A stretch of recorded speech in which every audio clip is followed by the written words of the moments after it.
would you show me some sports jackets, please? I won't personally, sir, but I'll summon our senior assistant to attend to your wishes. Mr Grainger, are you free? Oh, yes, I'm free. That is a guard's tie you're wearing, sir, isn't it? No, it's the Tesco Table Tennis Club, actually. The table tennis. Yes, the stripe is a little narrower. Yes, Captain Peacock. Something in the sports jacket line for this customer, with plenty of room under the arms.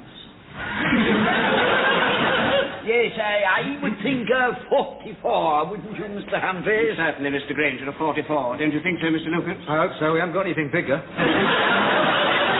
I wouldn't recommend a check, sir. You know, it is apt to make the figure a little more portly, don't you agree, Mr Humphreys? We've only got checks in 44. Well, of course, sir, you have got the height to carry it off. 44 check, Mr Lucas. Like 44 check coming up, Mr Grainger. Yes, this range is in pushcorn, isn't it, Mr Humphreys? Right, first time, Mr Grainger. 35% wool, 35% pushcorn. Well, that only makes 70%. Yes, well, there's a lot of air between the fibres, sir. Allows the fabric to breathe. Isn't that right, Mr Lucas? Quite right, Mr Humphreys. If you listen quietly, you can hear it, you know. Thank you, Mr Lucas. We've got a whole cupboard full over there, panting for breath. The mirror, Mr Lucas. One mirror coming up, Mr Grainger. Right.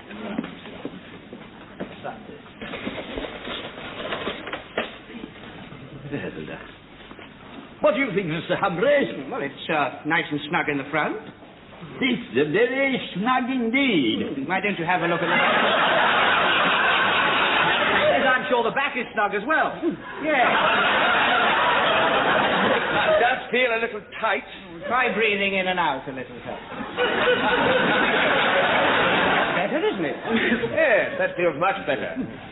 Is it hard wearing? Oh, very hard wearing, sir. Yes, they discovered pushcorn while they were developing the Concorde. If you're thinking of going through the sound barrier, you couldn't have chosen better. How much is it? It's £30, including VAT. It does seem rather a lot. Well, when you consider it cost $500 million to develop, I think it's quite reasonable, sir. Still seems an awful lot of money. Actually, sir, it has been reduced from £42. Oh, is that so? So you're saving £12, sir. I'll think about it.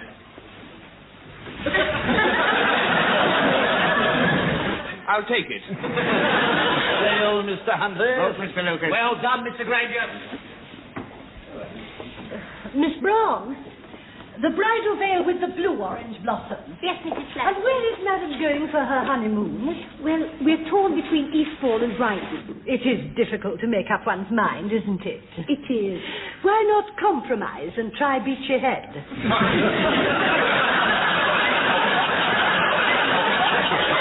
There, how's that? It's a bit thick, isn't it? Well, it looks lovely from our side. Will you have someone holding your arm? He won't recognise me. Well, he'll know your voice, won't he? What surprise he's going to get when he lifts it up. That'll do, Miss Brown. The orange blossom is detachable, should Madam wish to use it for decorative purposes afterwards. I suppose I'd better take it. Pack it up, Miss Brown. I'm not said anything. Pack the veil up, girl. Oi! Is that the way you usually attract a lady's attention, Mr. Marsh? No. Usually I'll go up behind them and go, "Hey, hey, hey!" You going to old Grainger's farewell dinner tonight, are you? It is not his farewell dinner, Mr. Marsh. Just because he's 65, it doesn't mean he's retiring. If they give him a cuckoo clock, it does. That's what they did to old Fredericks down in Hardware. 44 years he'd been with the firm. They had the dinner, and when they got to the coffee, they gave him the clock, one chorus of "For he's a jolly good fellow," and shoved him in the lift. There you are.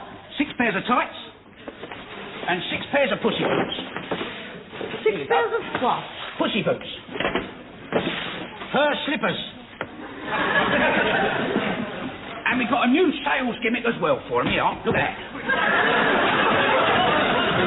Whatever's that? One electric pussy. Battery operated.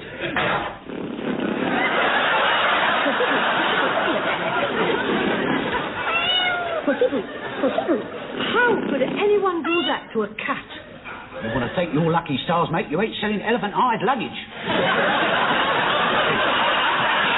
I've a good mind to write to the RSPCA. We're a bit late. It's dead. Captain Peacock, just look what they've sent me. It's disgusting. Would you like to see it working, Captain? Very well. Pussy boot, pussy boot. Pussy You boot. must admit it's a novelty, Mrs. Slocum. Pussy boot, pussy boot.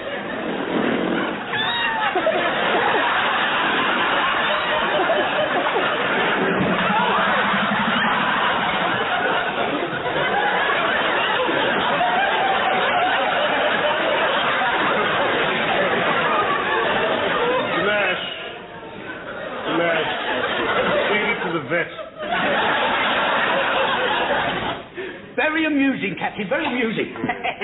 Mrs. Slocum, Mr. Grainger has gone to his coffee break, so this will seem to be a good opportunity to discuss his birthday dinner. Oh, yes, yes.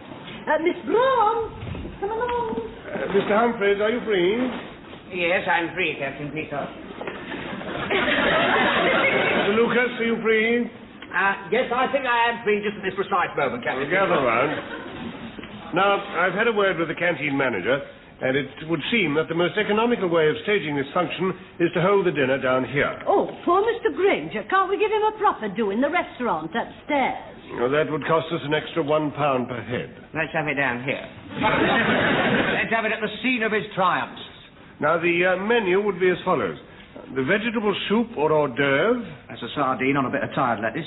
And the Russian salad, Mr. Oh, Lucas. yeah, I've forgotten the Russian salad, Captain Peacock, yes. I shall never forget the Russian salad. A main course, which I shall bring up later. Well, Cabinet pudding with custard or simulated cream, coffee ad lib, and one after 8 minutes. And how much is that lot? The cost, Miss Brown, depends upon what we choose as a main course. Now, a roast pheasant would be £2 per head, poulet rôti, What? roast chicken, £1.50, steak pie £1.25, or macaroni cheese £1.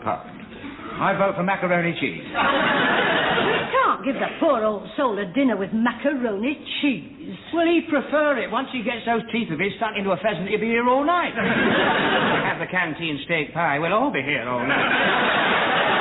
I'll go for the macaroni cheese myself. Well, I think we should give him the chicken.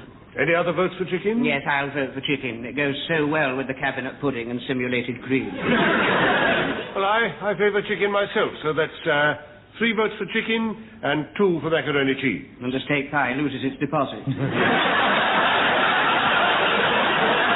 So that means we have chicken.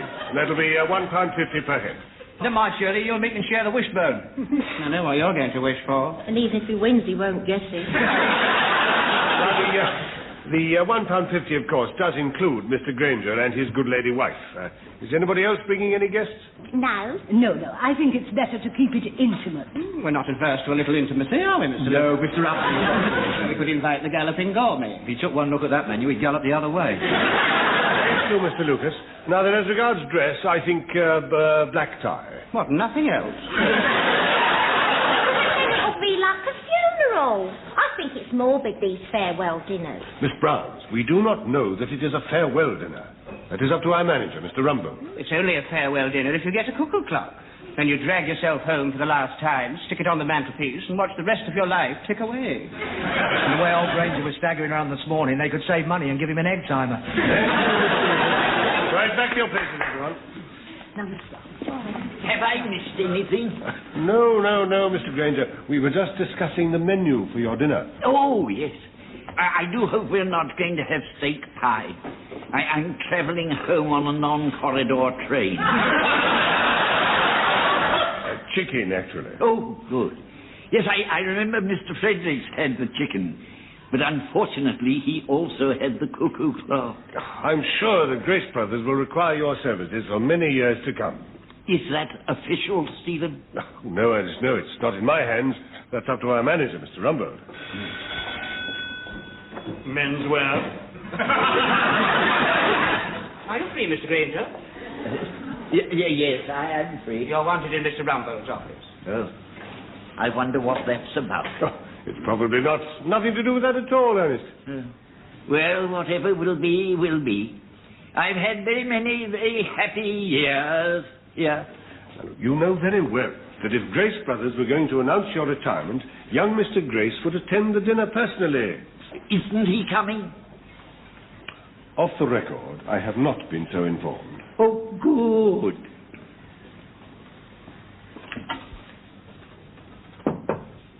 Enter.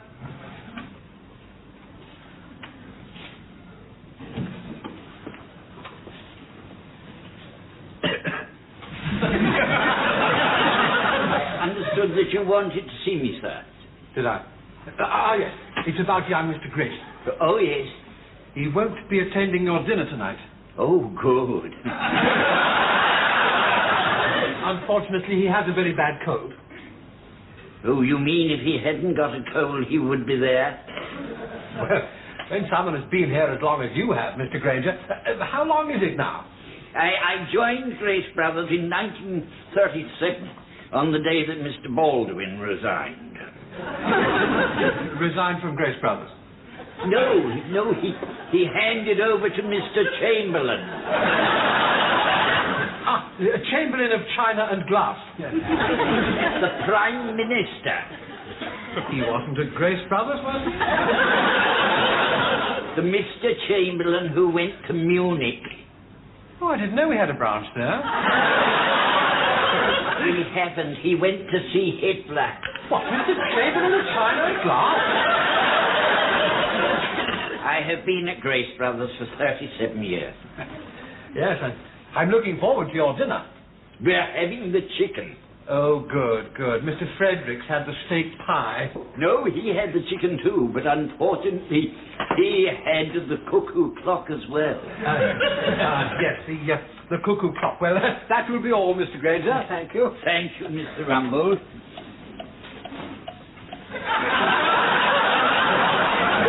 Did I hear something ticking?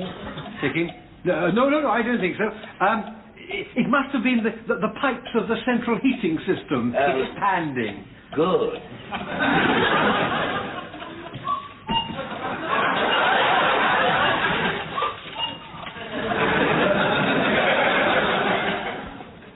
Mr. Grainger, whatever's the matter? You look as though you've seen a ghost.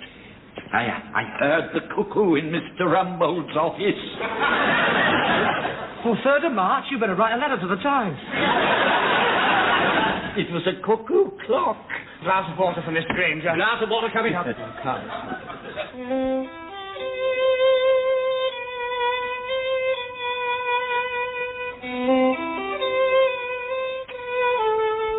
Well, I hope someone turns up soon. These bubbles is all drying up. Now remember, Mr. Mash, only one glass each. Oh, yeah, we don't want them losing control, do we, eh? Mr. James Lucas and Mr. Wilberforce Claiborne Humphreys. Hello, Wilberforce. Hello, Jim. That'll do, Mr. Mash. So sorry we're late, Your Grace, but we stopped off at the Oklahoma Pancake House for a cup of cocoa and a Danish pastry. The excitement was all too much. There was a lovely bit of Danish crumpet in there as well, but once she heard that we were going to our anniversary dinner, she went off me. Champagne! Dom Perignon. No, Japanese tinned, extra dry. The bubbles don't go up your nose, they give you karate chops. Miss Shirley Brahms and the Duchess of Slocum. Drinks, ladies? Why not? I think you've had enough. Are you suggesting, Miss Brahms, that 4 vodka martinis are beyond my capacity? One of these days, that escalator's going to do somebody a mischief. You know what they say about vodka, Mrs. Slocum? 1's all right, 2's the most, 3 under the table, 4 under the host. Oh, Mr. Humphreys, what will you say next? Mr. Rumbold's the host. Captain Stephen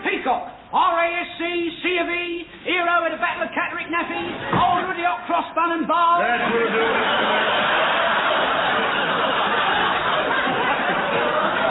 Thank you. Take it easy. We ain't got no reserves. The group are coming up in the other lift. Oh, good. Have we got the new seekers?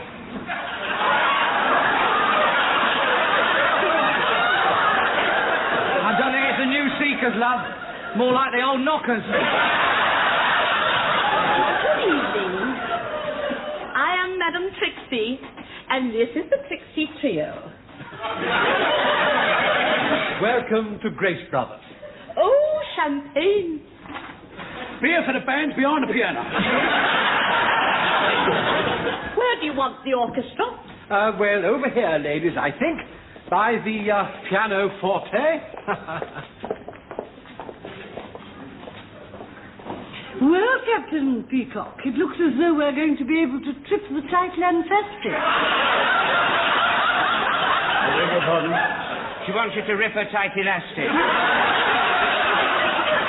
Perhaps you'd better sit down, Mrs. Slocum. We're starting in less than an hour. Mr. Rumbold, since it will affect my speech, is Mr. Grainger going to get the clock? Yes, I'm afraid so. And owing to young Mr. Grace's indisposition, I'm going to have to present it. Oh, what a pity he's going. He's such a useful member of the department. Oh, well, we shall have to carry on. Humphreys will have to move up, and we shall have to get another Mr. Lucas. What a terrible thought. Owing. Mr Grainger. A poor old devil. Grainger for the chop. Oh, it'll break his heart. Is there anything particular you wish us to play? Yes. When Mr. Grainger comes down, I should like you to play something suitable. Certainly. How about Goodbye? It's a bit sudden, isn't it? What about We Don't Want to Lose You, but we think you ought to go? You would have something cheerful like the Rolling Stones. Oh, yeah. This will be the last time. Might I suggest a fine old English gentleman? A splendid choice, sir. Oh, stand by. I think Mr. Grainger's coming up with the lift. Now, places, everybody. Mr. Slocum. Stand by.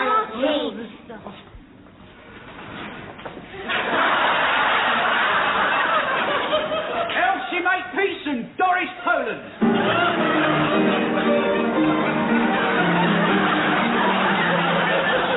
Doris, it must be This Is Your Life.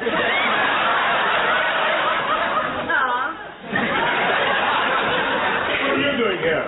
It's 10:30. We come to do the floor. But you can't do them now. Go away. If that's how you feel, do it yourself. You'll hear from Mr. Etherington about this. Didn't you speak to Hetherington about this, Peacock? It's not my province, sir. Lingerie blouses? Right. Mr. and Mrs. Grainger are coming up in the lift. Places, everybody. Mr. and Mrs. Ernest Grainger.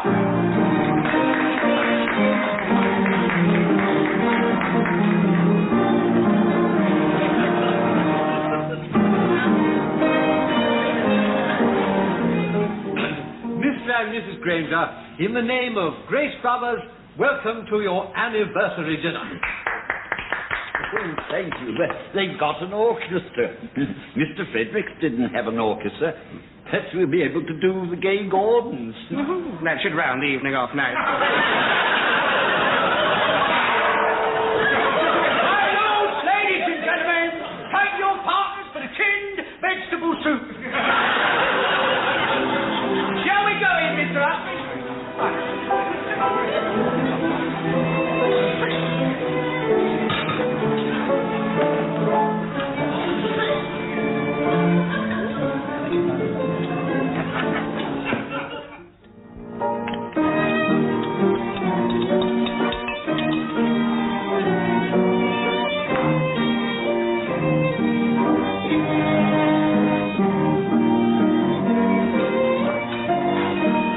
They were on your feet, my dear. Well, they've certainly given us a night to remember. They certainly have. I'm very glad we didn't have the steak. Look, if you're going to dance with your hand down there, I'm going to sit down. Well, you've got plenty to sit on. Do you mind my best feature?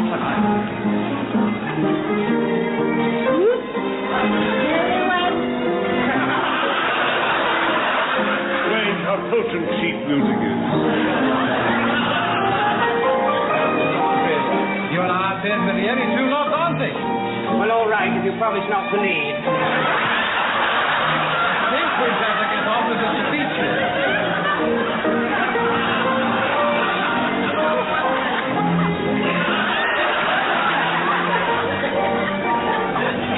Mr. Max, my compliments to the trio, and will you ask them to take an interval? Certainly, sir. Lloyd! Jug here says belt up for 5 minutes. All right. I'm really rather puffed. I think it's just as well that I'm going to put my feet up. Pray be seated. Oh, surely, I think the judge is going to pronounce sentence. Oh, Mrs. Slocum. Oh, this job. I would ask all those present to ensure that their glasses are fully charged. Oh, man seems to be upset. Oh, blimey, Mrs. Slocum, you've got hollow legs, have you? I now call upon Captain Peacock to propose the toast. So Mrs. Grainger, ladies and gentlemen. Yep. Haven't got to that bit yet, Mrs. Slocum. Oh. That's another one.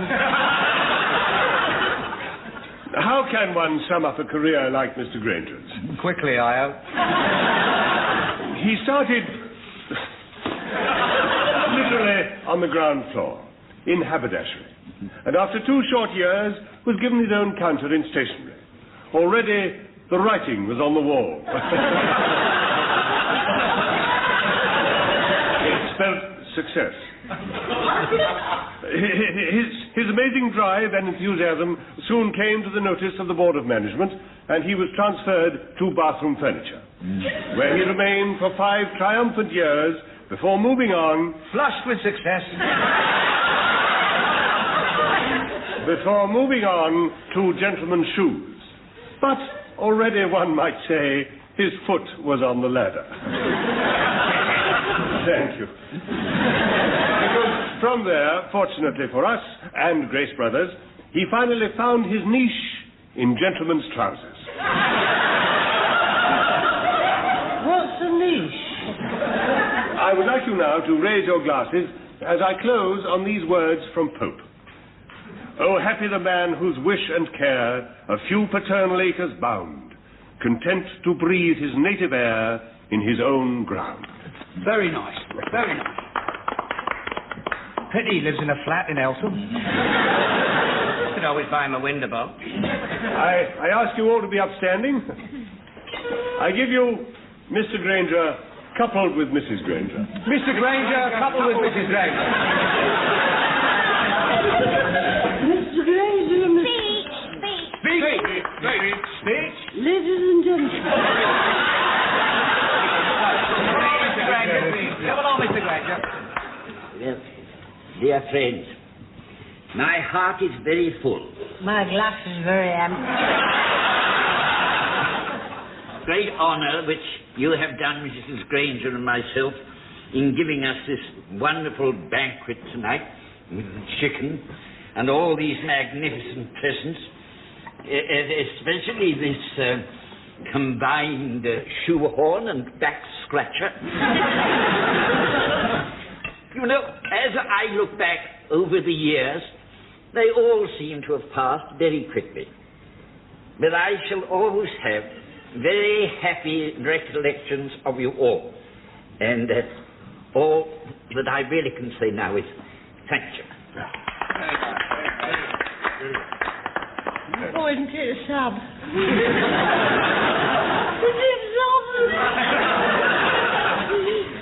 Thank you. Please keep it. Pray silence for Mr Rumbold. Thank you, Mr. Master. Ladies and gentlemen, Mr. and Mrs. Grainger, as you know, it has always been the custom for young Mr. Grace to announce whether or not he wishes employees who achieve the age of 65 to take advantage of the pension scheme or to remain in the saddle. However, as you also know, young Mr Grace is indisposed. It therefore falls to my lot to perform the ceremony. And... It's young Mr Grace. Is that young Mr Grace? Old Mr Grace doesn't get about much.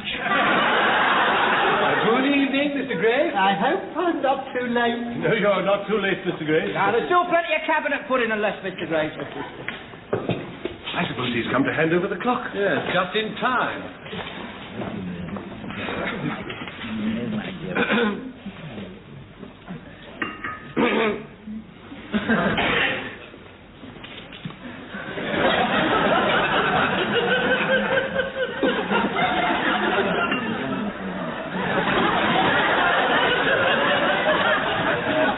Shall I continue, Mr Grace? Please do, Mr Rumbold. Well, I was about to remark how very much we appreciate the long years of devoted service, the great consideration that you've always shown for all those with whom you have worked. Thank you.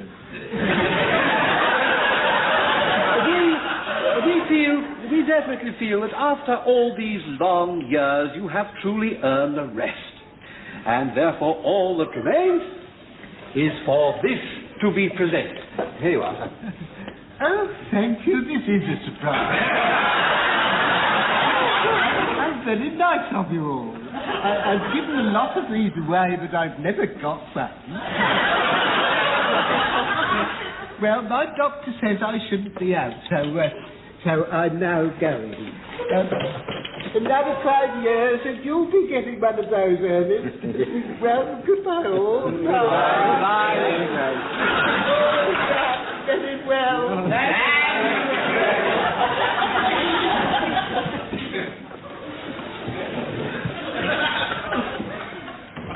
Well, Ernest, it looks as if you're staying on. Yes, it does. Of course, I'm very happy about it, but I should have liked a bit of more leisure. Could I have Monday off? Certainly not. Well, if he's not leaving, he won't be needing his presents, will he? For he's a jolly good fellow, for he's a jolly good fellow, for he's a jolly good fellow, and so say all around.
gone stiff. It's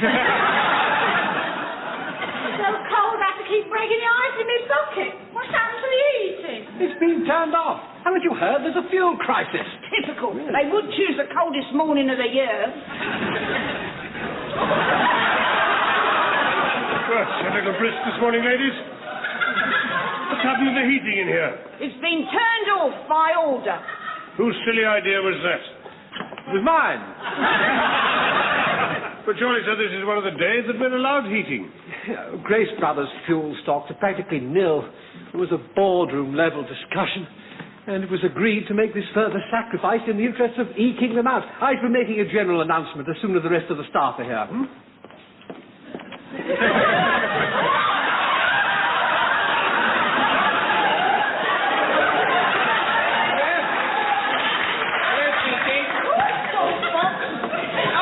it's the masked stranger.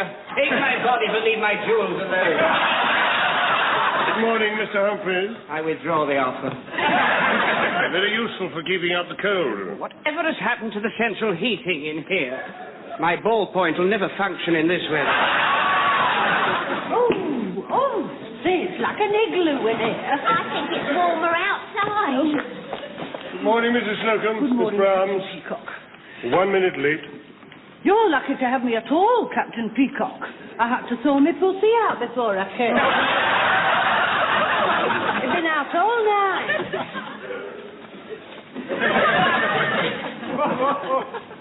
Good morning, Mr. Grainger. Good morning, Mr. Grainger. Oh, is the rudest man I ever clapped eyes on. Morning, Mr. Grainger. Oh, good morning, Mr. Humphreys.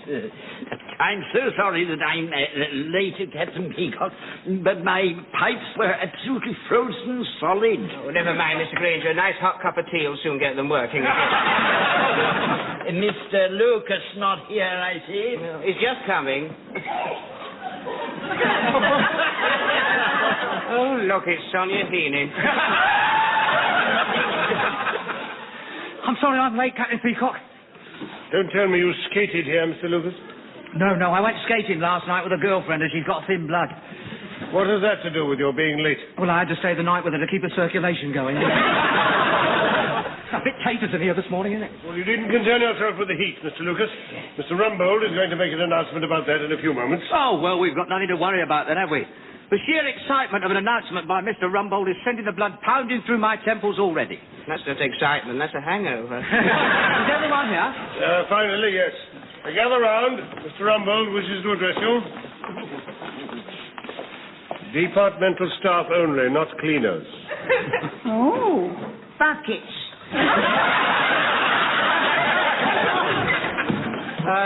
Mr. Grainger, will you join us? Oh, yes, it is very parky. Yes, I had to put my long underpants on this morning. Allow me. He's ready to receive. You mind joining us, Mr. Grainger? Oh, yes. Yeah, I'm sorry, but I have to keep this wool in my ears, otherwise the wax goes hard. Keep the wax flowing, must it? Perhaps you could just keep it out while I make my announcement, Yes. As you know, the natural fuel resources of the world are in jeopardy. That's about 10 miles north of Mecca. I used to go dancing there.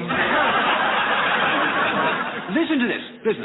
It took 70 million years for nature to build these resources of coal and oil. In the space of 70 short years, man has ravished them. Typical of men. Well, the fact is, we cannot get enough. True.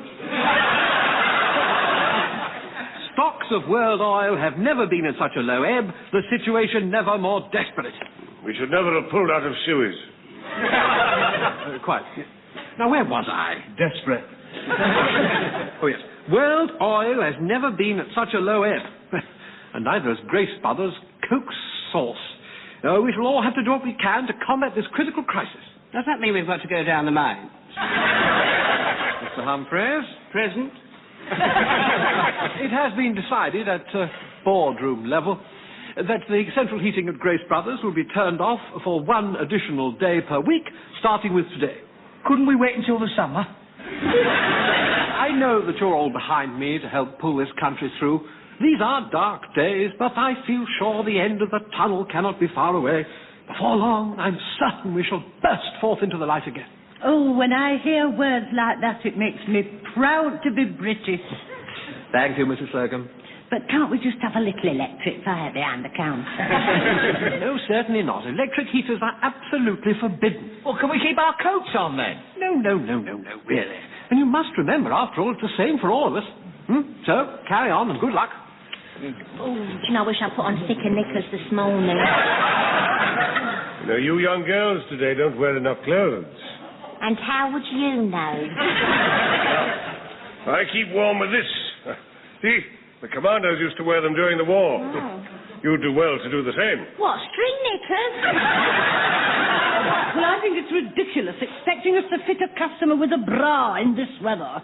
Now remember, as Mr Rumbold says, it is the same for all of us. Yellow and green. That must be the earth. Oh, that is. Oh, switch is off. Oh. Right then, here we go.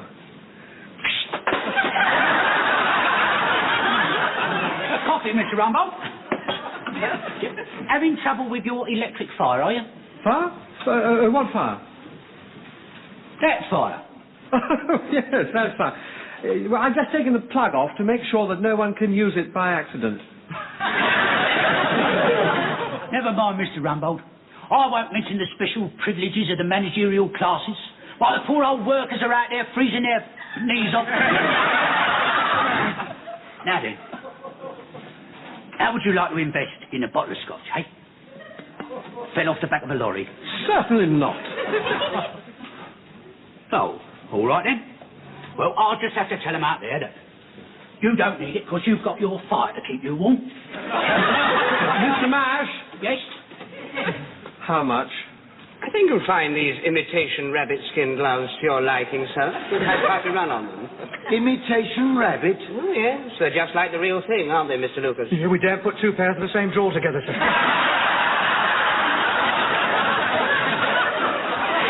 Thank you, Mr Lucas. Well, I suppose I'd better take them then. Certainly, certainly. Captain Peacock, are you free? At the moment, yes. Could I have a word with you? Certainly.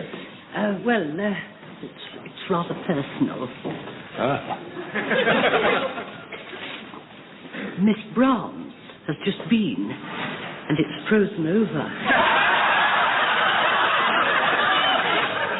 I beg your pardon? The ladies. It's solid. Well, what exactly do you expect me to do about it? Well, I thought I'd ask you if we could use the gents. It's rather urgent. Well, I'll have a word with Mr Grainger. You must go through the right channels, you know. Yeah, well, don't. Are you free, Mr Grainger? Yes, I'm free, Captain Peacock. A slightly delicate situation has arisen. It appears.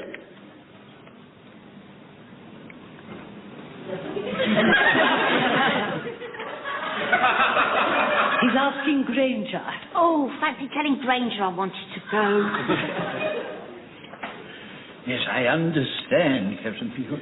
Of course, I shall have to consult my colleague. Mr Humphreys, Mr Lucas, I'm free. We're free. Oh, we'll be sending for Dr. Kissinger in a minute. It's degrading. He's telling them all now.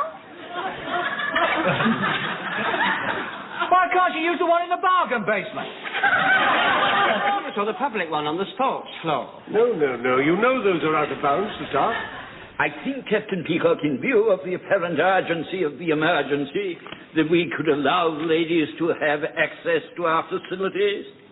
Agreed? I agree, Mr Grainger. Mr Lucas? Yes. And may I say, what a triumph for democracy. Well, I'll convey your unanimous decision to the party concerned. Well? They've agreed. There you are, Miss Browns. I don't want to go now.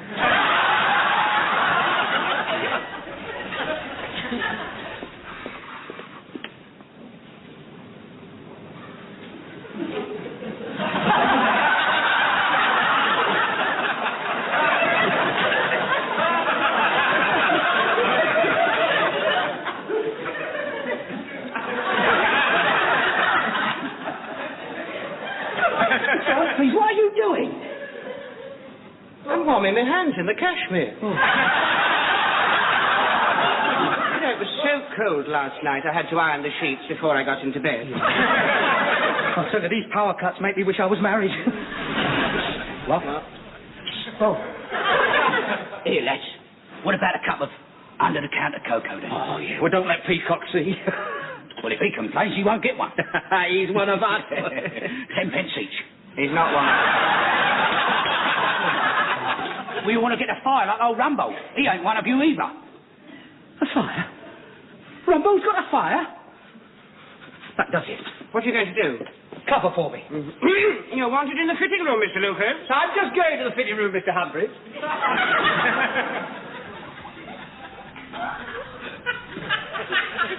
Smash, what are you doing? Little comfort for the troops, sir. You're not allowed on this floor after 9:30. Nice hot cup of cocoa, Captain. Leave the floor. I'll leave one round the back for you. I didn't hear that. I said I'd leave one round the back for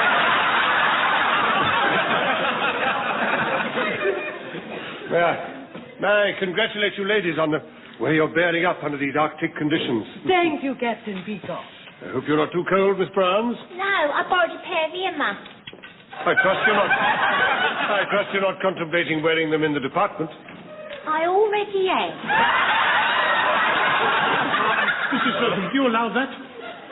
Well, I really don't see how I can complain, considering I'm wearing these.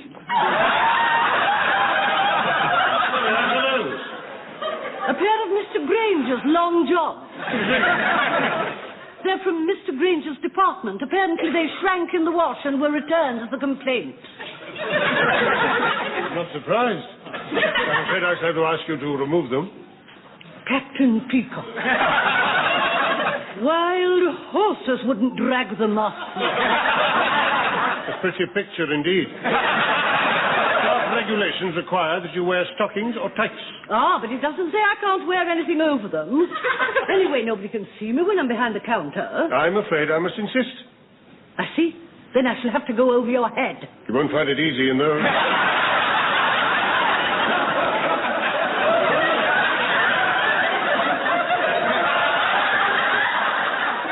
Mrs. Slocum. Yes, Mr. Humphreys. It's engaged at the moment. Mr. Grainger's adjusting his thermal pad. I wasn't going there. Sorry, I suppose?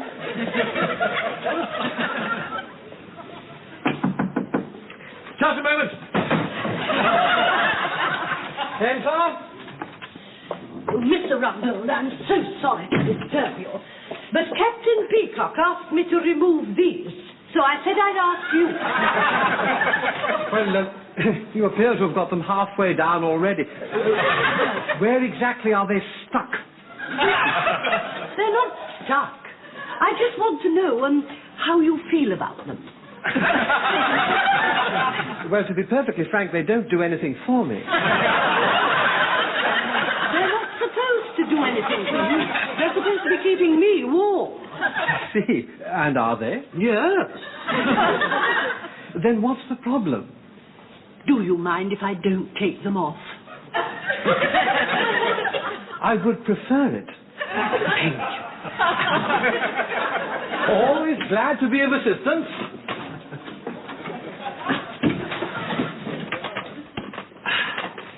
I wonder what the problem was. Hold the fort, will you? I just want to go and get a plug for this electric blanket. Have a nice coffee break, Mr. Grainger. Yes, but it's just as cold in the canteen, you know.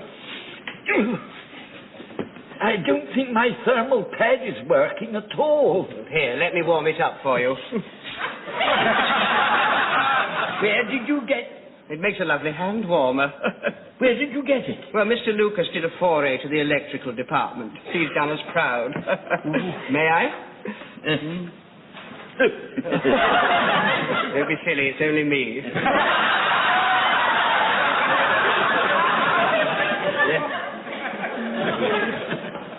Now then, you better take my hot water bottle, just for the time being. It'll take the chill off your kidneys. That's indeed. Thank you.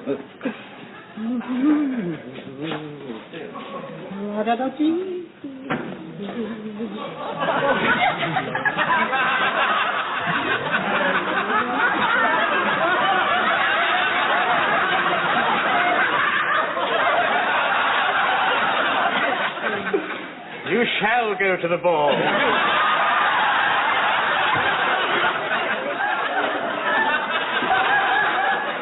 Are you free, Mr. Humphreys? Free, Captain Peacock? Good, we mustn't keep a customer waiting. The iron. That's all right. I'll fix the electric blanket now. No, but listen, you don't... I think you're very wise, madam, to buy 2 pairs of the woolly ones. It can get very chilly up the Cairngorm. And indeed. Thank you so much for your help. Well, you've had a long coffee break, haven't you? I didn't have a coffee break. I was too busy queuing up in wines and spirits for your order. Your body's done. Well, I didn't have any half bottles. I had to get a whole one. It's on your account. A whole bottle? How can I take a discreet nip out of a whole bottle of brandy? I meant a miniature. Can you put a drop of it in something? Yes, pass me one of those dummy perfume bottles. No, but that one at the top with the spray on. Now put it there. Mrs. Slocum, it's free if you want to go.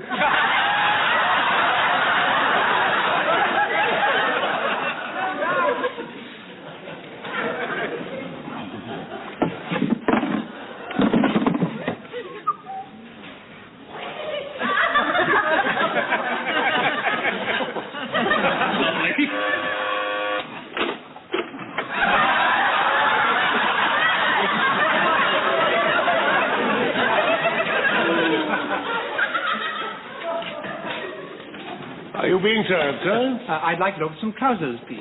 One moment, sir. Thank you. Mr. Humphreys, where's Mr. Lucas? Excuse me, sir. He's round the bend, Captain Peacock. Oh, circulation's coming back again. Mr. Lucas, wake up. You have a customer. Have I? Where? Over here. Hurry. Yes. Can't he come over here? He wants a pair of trousers, not shirts and ties. Right. Yes, hang on. Where's my shoes? What do I do with my shoes? Come on. I'm just coming, Captain Peacock. He won't be a moment, sir. It's a very busy day, you know. Lucas, your customer. Yes. There you are. Can I help you, sir? Yes, please. I'd like a pair of trousers. Bring your tape over here, Lucas. My tape? Yes. I suppose the gentleman couldn't come and stick his leg up on the counter and I could do it for you. No, I suppose I couldn't. Don't worry, sir. He'll be with you any minute. Lucas. Yeah, I just dropped my tape measure.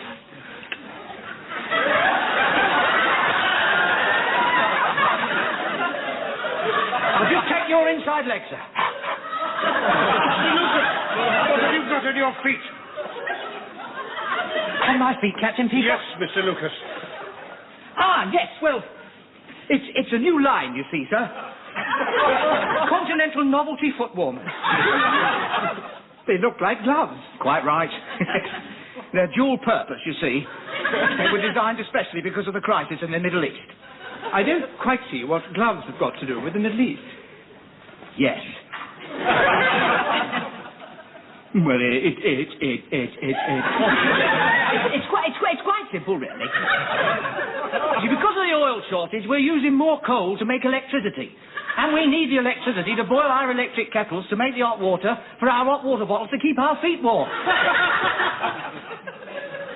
If you wear these novelty foot warmers, you don't need a hot water bottle to keep your feet warm.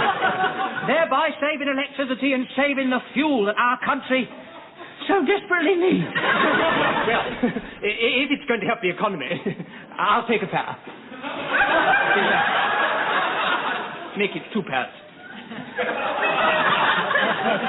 Well done, Mr. Lucas. It was nothing, Captain Peacock. Try this one, madam. Thank you. It has a feeling of spring about it. It has rather. Try it.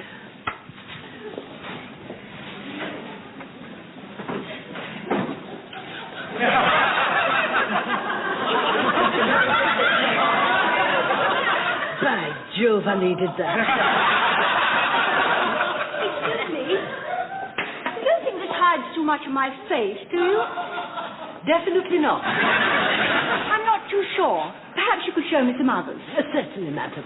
This way.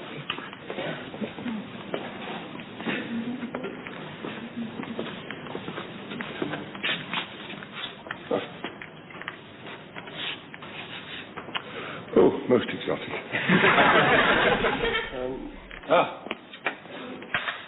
Better? There we are, so 1 pair of trousers and 2 pairs of warmers. And if your whites don't fit, we can always give you another size. Warmers, that is, not white. Thank you very much. Idiot. They were sold right out of woolly comforters. What did you do with the iron? I haven't used the iron. I've been using my electric blanket. Oh, no. Mr Grainger's thermal pad. Well, what about it? It's under the iron. Well, where's the iron? Under the hat. Where's the hat? On the counter.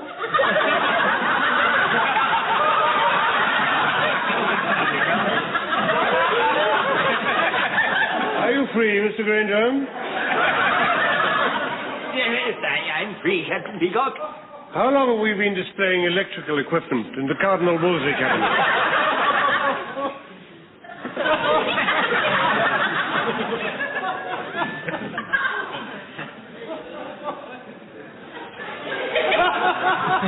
Are you free, Mr. Humphreys? I'm afraid I am, Mr Grainger. Mr Lucas is free, too. Thank you. Mr Lucas, I'm sure that you, of all people, can tell us how an iron came to be in the sock cabinet. An iron?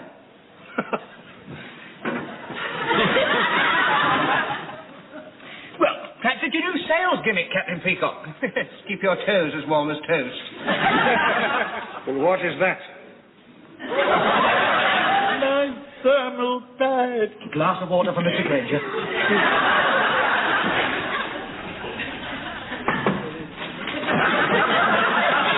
Something of a very serious nature has arisen.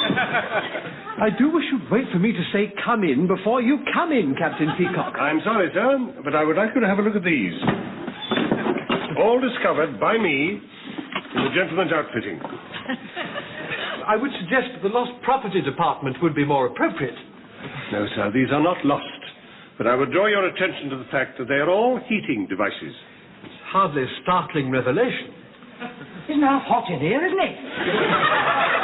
If that's all, Captain Peacock, I am rather busy. Perhaps, sir, if I explained it step by step, it might perhaps help to clear the air. I wouldn't bank on it. Oh, I say, they've been in there for 10 minutes. There's nobody to attend to their customers. But there aren't any customers. That's neither here nor there. There's no way to run a store. Well, we could always give them a hand. I'm not measuring a man for a pair of trousers. Unless it was Steve McQueen. We'd never get him in Grace Brothers.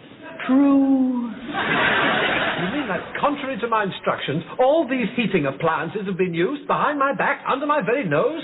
Doesn't seem possible, does it, sir? I regret to say that Mr. Lucas procured this equipment.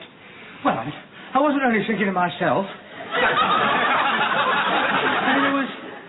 There was Mr. Humphreys and Mr. Grainger to consider. Were you a party to this, Mr. Grainger? Me? Most certainly not. He thought I took his thermal pad just to breathe on it. I'm appalled. Then what are you going to do about it, sir? Can you smell something in here? If you'd all like to leave now, I'd like a few moments to think it over. I'm coming over paint, I'm sure. I give off a lot of body heat. Must be his metabolism. It's on fire! What? It's all right!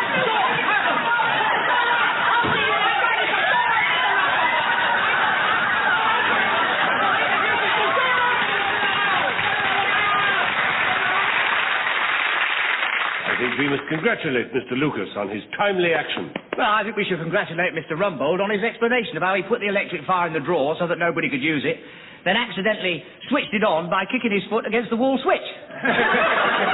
It's the most extraordinary chain of events. I think in the circumstances we should close the department of the day due to the extreme cold. Yeah, yeah. So I shall notify Mr. Grace of my decision. How's your chance?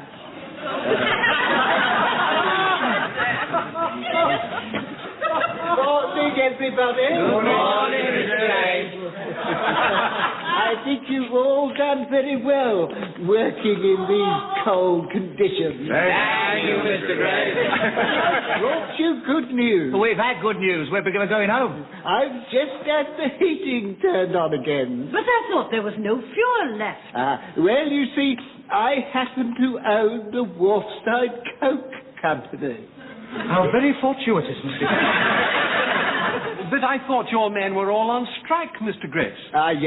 Yes, but I've sacked the men and had the warehouse chopped up. That should keep our boilers going for a bit. That's the way to treat the workers, Mr Gray. Carry on. You've all done very well.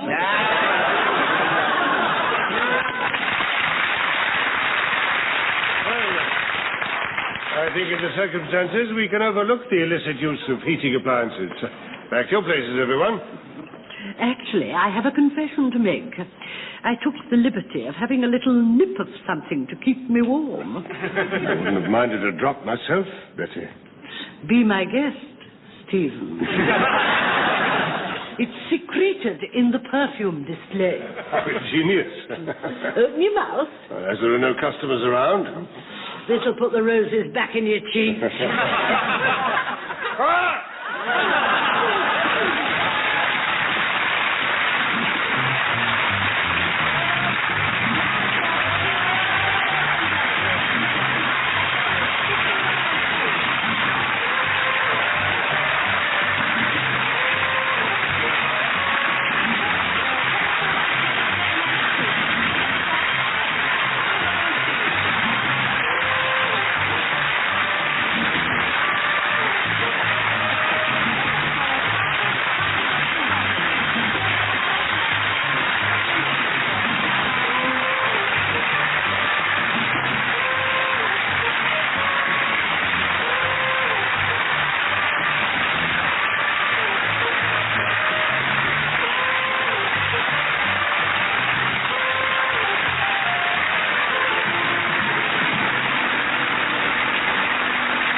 Did he arms? Oh, dirty neck. Morning. Mr. Mash, what are you doing? Oh, I'm just giving her a sponge down, sir. But do you have to do it up here? Well, I daren't do it in the cellar, sir. I'd get too excited. Yes, Daphne, you should be up those stairs by now. Captain Peacock, did you know that this sort of thing was going on? No, I did not. Mr. Mash, do you usually do that sort of thing? Yeah, only on the dummies, sir. Well, they can't do them themselves, can they? Captain Peacock, I feel that the female staff should wash the female dummies. Yes, I do see the reasoning behind your observation. On the other hand, what about the male dummies? Yes, well, the men should do those, of course. Have you anybody in mind to attend to the female dummies? Well, how about the female cleaners? Well, I fear that may lead to inter-union strikes, sir. Yes, but young Mr. Grace would have a fit if he saw this. Yes, you can't afford too many of those. I have it, sir. Why don't we wash them as they do in convents? How's that? They wash in shifts. No, we don't have that many dummies. No, they wear shifts. Do they? How do you know? One reads books. What exactly is a shift? It's a sort of petticoat, sir. Is it? That seems rather a good solution. Mr. Bash, in future, I would like you to wash the female dummies with a petticoat on. Well, if you say so, Captain Peacock. Is it all right if I keep me socks on? Excuse me, John, let's sign on. Captain Peacock, I'm rather surprised to see you wearing a bowler hat. Really, sir? Why? Well, at Grace Brothers, bowlers are reserved for departmental heads and above. I thought those archaic rules had gone long ago, sir. Well, no, they haven't. Senior floor staff, such as yourself, are allowed a Homburg. Junior floor staff should wear caps or trilbies. I see.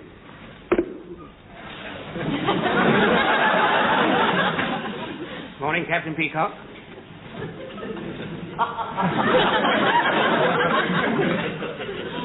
Mr. Humphreys, may I have a word with you? Certainly, Captain Peacock.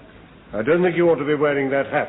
No, I thought a Homburg was rather me. At Grace Brothers, Homburgs are reserved for senior floor staff, such as myself and Mr. Grainger. What a shame. I was going to see my solicitor.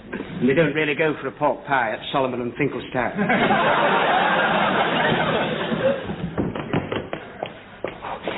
Morning, Captain Peacock. 1 minute to 9, just in time. Lucas, why are you not wearing a hat? Am I supposed to? Yes, you are. It states quite clearly in writing in the staff rules that the junior floor staff will wear a trilby or a cap. Senior floor staff will wear Homburgs. Oh, well, Mrs. Slocum will look a fair old treat in a Homburg. Morning, Mr. Lucas. Would it be all right if I was to wear a bowler? Certainly not. Only departmental heads and above may wear bowlers. Oh. Well, in that case, this can't possibly belong to anyone here. I'll take it to the Lost Property Office. Oh, good morning, Mrs. Slocum. Good morning, Miss Brown. Yes, just on the dot.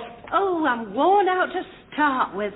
I have stood, standing in the bus all the way, and not one man offered me a seat. You should do what I do. Shove a shopping bag up your coat and stagger a bit.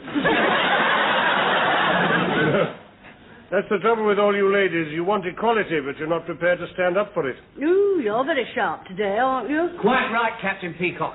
They're all the same these days. You take girls out and they all want equality until the waiter brings a bill. That's because of what you want after the waiter's brought the bill. Well, when we don't get it, how many offer to split it down the middle?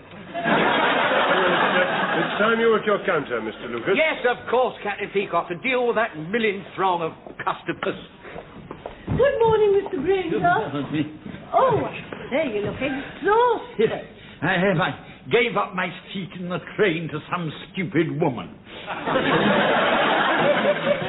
The Lost Property Office seems to be closed. The man in charge has lost the key. Well, in that case, I'll get back. Going somewhere, Captain Peacock? No, sir. Well, I should have thought you would have put your hat away by now. Allow me. Is everyone here?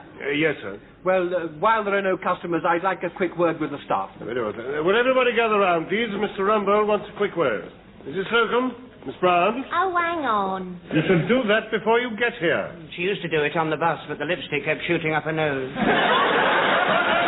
Now, I have here the trade figures for last month, and I'm deeply concerned. Yeah, I read about those in the paper, Mr. Rumbold. Poor old England, hundreds of millions of quid in the red. You know, I'm referring to this department. We were over £600 down again last week. Now, why is this? Well, I know the answer to that. People aren't spending so much money.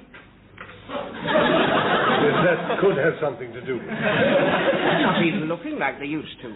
I mean, there was a time when you'd go up to a customer and say, "Excuse me, sir, are you being served?" And they say, "No, just looking." Now they don't even come in. It's most frustrating, isn't it? No, frustrating. Trousers are at a complete standstill. You're lucky to get your tape up once a day.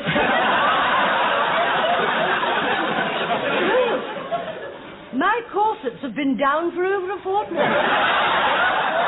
I mean, women nowadays just let their figures run riot and then wear a caftan. Well, I know we are living in very difficult times. Precisely. Of course, you know the pound is to blame. Look at the price of milk. Oh, and I remember when bread was 43 a loaf. Well, things were bound to go up after Mafeking. Do we have to have the juniors in on this discussion? Yes, well, I think we're straying from the point, which is that our sales figures are down. And I'm going to be asked by the board to give a reason for it. What am I going to say? Goodbye, and it's been nice being here. You may find yourself saying that, Mr. Lucas, if you make any further interruptions. I'm sorry, sir. It's youth, Captain Peacock. You can't hold it down. If I may make a suggestion, why don't we take a leaf out of the government's book and have a think tank? A what? A think tank, where everybody throws in ideas. What, into the tank? No, Mrs. Slocum, there isn't actually a tank. Oh, you just think there is. No, perhaps I should explain that. Experts sit around, chew over a problem, and then bring up a solution. Well, when you put it like that, they could do with a tank. I think that's a surprisingly good suggestion, Captain Peacock. Are we agreed, then? We'll have a think tank. Oh, yes. It's a very good suggestion of Captain Peacock, don't you think? Oh, stroke of genius. You know, gin used to be 12 and 6 a bottle. Are we agreed? Yes, it used to be 12 and 6 a bottle. Are we agreed that we shall have a think tank? Oh, yes. Right, well, we'll meet this evening after the store closes. Oh, I can't stay behind. I'm being picked up outside the staff entrance. If I were you, I'd stand outside the front. You get a better class of person. I shan't be seeing you then, shall I? Well, I dare say we could manage without you, Miss Brahms. Well, I can't make it. I've got someone coming round to wash my hair. Oh, the little bit you've got, that shouldn't be a two-man job. Couldn't you phone him? What makes you all think it's a him? It's the girl from the poodle parlour. A lovely cut and blow wave. Doesn't cost me a thing. All I've got to do is sit up and beg. Oh, very well, Mr. Humphreys. Well, if I'm not home on the stroke of 6, my pussy goes mad. It's hardly convenient for me, too. What excuse have you got, Peacock? I have to rush away and buy a hat. Well, Mr Rumbold, it looks like you and Mr Grainger for the think tank, due to the fact that on Captain Peacock's instructions, I too have to go and buy a hat, as befits my menial and lowly position here. Well, I'm perfectly prepared to toss some ideas about and give you the benefit of my vast experience, Mr Rumbold. Yes. Well, I think in the circumstances we'll cancel the think tank for tonight and convene it at a time when we can all get there. Let's say tomorrow morning at 8:30. 8:30? But that's half an hour before the store opens. Yes, you're quite right. It's not early enough. We'll make it 8.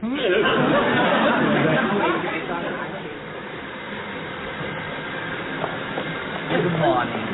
Oh, I'm dying for a cup of coffee. Oh, so am I. I want one to take my pill. You on the pill? Well, when Mr. Mash gets here, we'll send him to the canteen. Major, turn that confounded off for now. Yes, sir. I hope I haven't kept you all waiting. I just stopped at Beppo's to get a coffee. Good morning, ladies. Good morning, Good morning, sir. Good morning, Captain Peacock. I must say I like the hat. Thank you, sir. For some reason, they seem to be much more expensive than bowlers. Hardly surprising, I suppose, since it seems that bowlers are mainly worn by private detectives and bailiffs. I'm dying for a cup of coffee. Can I just have a sip? Oh, very well. Oh, thank you.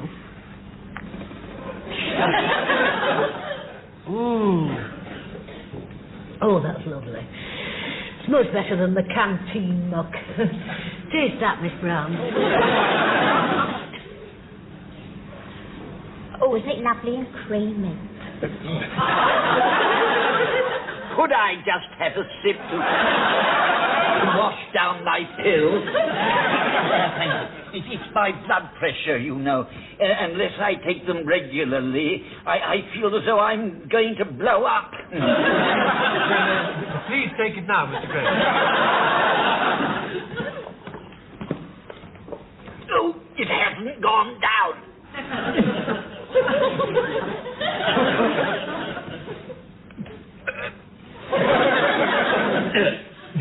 Oh, it's very nasty. Yes, indeed. You're very quiet this morning, Mr. Humphreys. I was just finishing off my dream. I dreamt that there was this wild creature, half man, half beast, came galloping towards me on a big black horse. I didn't know which way to turn. I was absolutely petrified till I noticed he was riding side saddle. It's very difficult getting up early in the morning, you know. My wife insists that we still clean our teeth in the dark. It's all very well for her, but I can't find my teeth. It must be magic being married to you, You're late again, Mr. Lucas. Thank goodness you're all here. I said you're late. It's very late. What is the excuse this time? I can't tell you, Captain Peacock, the relief to see you all safe and breathing. It was horrible. Horrible. What was? Well, this dream that I had. Well, it was more of a premonition, really, you see. I dreamed that I woke up, streaked here so as to be here on time. Came up in the lift, right up here to the department, and when I got here, you were all sitting round the table, motionless. Just like that, with your mouths open. I think it's come true. Oh, what a horrible dream. What happened then? Well, I just touched Captain Peacock on the shoulder, you see, and he just fell over slowly out of his chair and crashed down onto the floor and broke into hundreds of little pieces. I was just putting Humpty together again when I woke up. Why should that be an excuse for lateness? Well, I was having trouble with your head, you see, Captain Peacock. Every time I put it back on, you sort of just unbalanced and fell off your chair again. It's not all that big, really, either, is it? Sit down, Mr. Lucas. Well, if we're all assembled... Are you free, Mr. Grainger? No, yes, Well, now, the problem before us is the fall in our sales figure over the past month.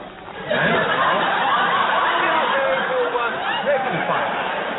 Well, you have all had further 12 hours to think over this problem, and I feel sure that you've all arrived at the meeting full of ideas and suggestions.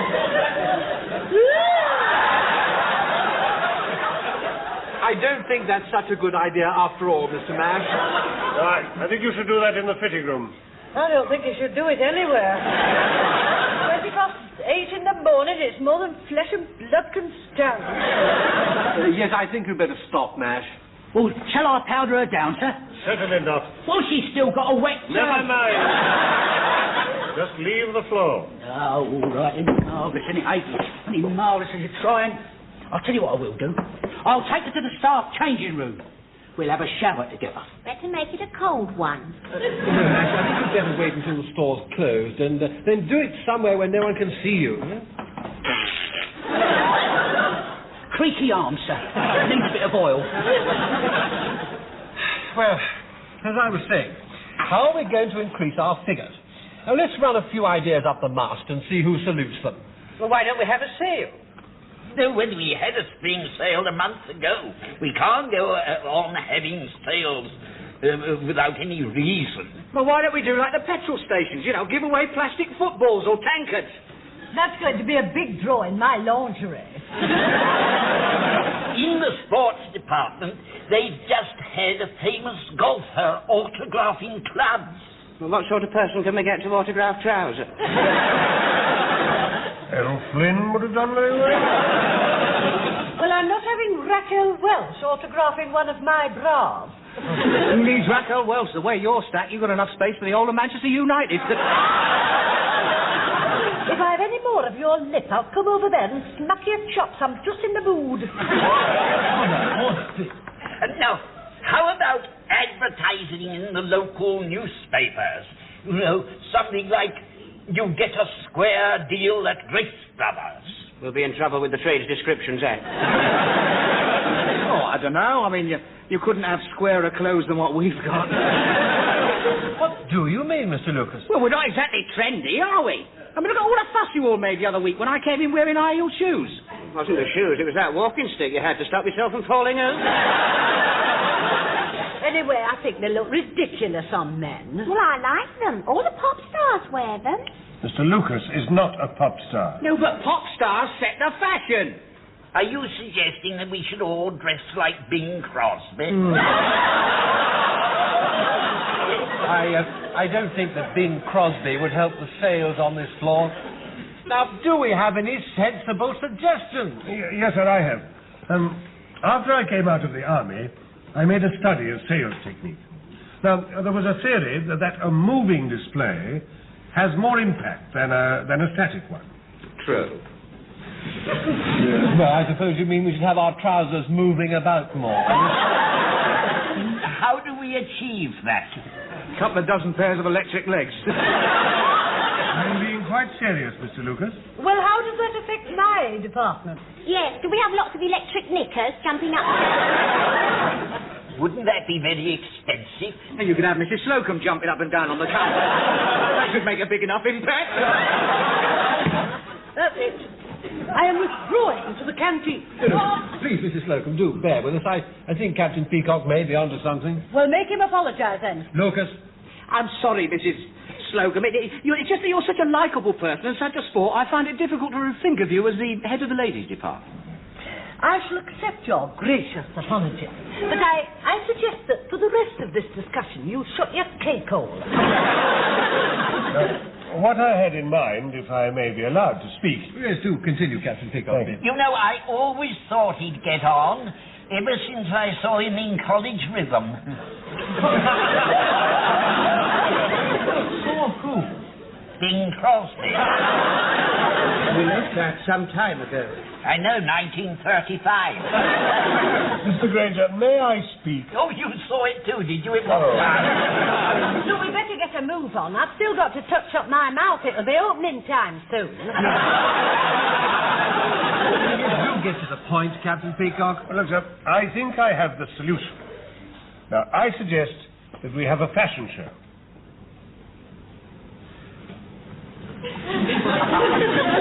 Well, he's run it up the mast. Who's going to salute him? I don't mean a fashion show in the accepted sense of the word. I mean where one shows off exotic creations. No, I mean a down-to-earth fashion show, where we demonstrate to the man in the street that we sell ordinary clothes that are well within the reach of his pocket.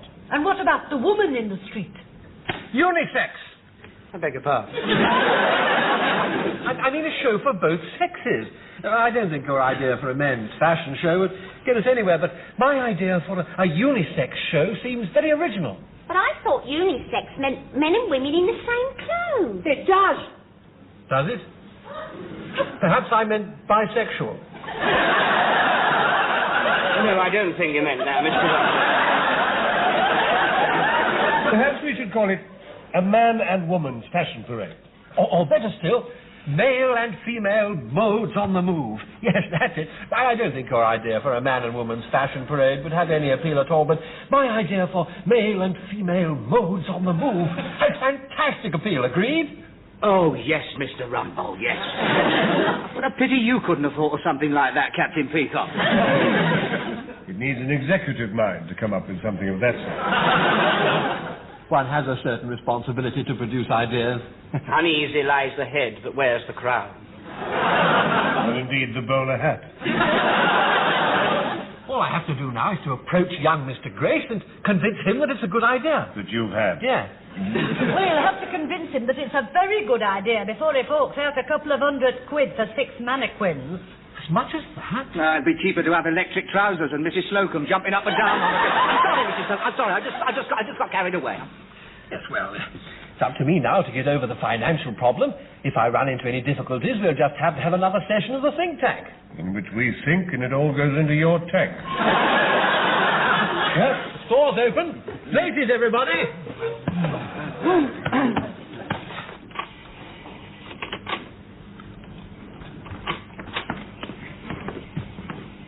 I hope this is not going to take too long. I'm supposed to be going to see Last Tango in Paris. I got the okay from my heart specialist this morning. No, Mr. Grace, you just sit there. Now, what you're going to see is the fashion show that I told you about. Did you? Oh, yes, I remember. Yes, male and female moods in the mauve. Modes on the move. The fashion show to help the falling figures. Oh, are we going to see girls in corsets? No, sales figures, Mr. Grace, and if you like it, then we'll have one. And what? The fashion show, sir. Oh, I thought we were having one. No, this is just a demonstration to show you what we have in mind. It's aimed at the man in the street and the woman in the street. You mean tarts? No, sir, just ordinary people. Are you ready with the microphone, Mr. Lucas? Ready when you are, Mr Rumbold. Then carry on, Mr. Lucas. First, we have Bobby.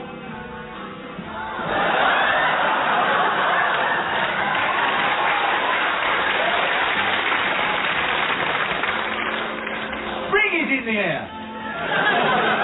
But beware the winter wind. But Bobby's keeping us warm as toast in a cosy crombie, inspired by James Bond, If You Only Live Twice. Is that a storm approaching? Bobby doesn't care. He's got his snap-up Japanese brolly. Bobby's great Gatsby hat will stay as dry as a bone. And Bobby's tootsies will stay dry as well, thanks to his ever-tough streetwalker. At £3, shoes £9.50, cozy crombie from Grace Brothers, £44.95. And I'm extra. Well done. Very good, very good. Isn't that boy like our Mr. Humphreys? That was our Mr. Humphreys, sir. Oh, has he left us? No, sir, but you wouldn't pay for professional models until you were convinced it was a good idea. And now, we have Tanya and Tony.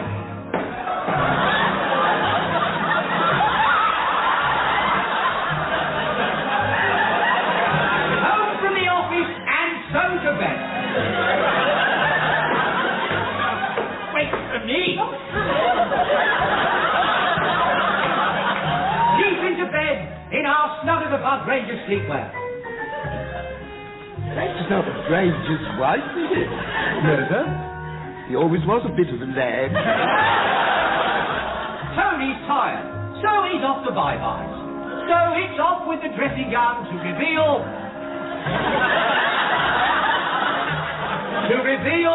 It's knotted. Tony's got knotted.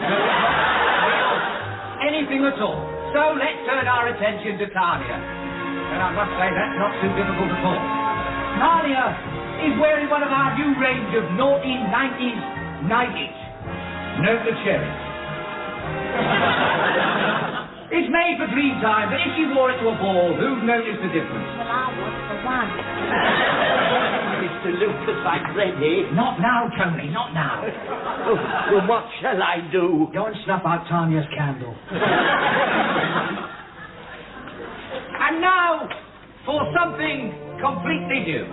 An evening creation as inspired by Susan Hampshire in the Pallisers. And worn by Naomi.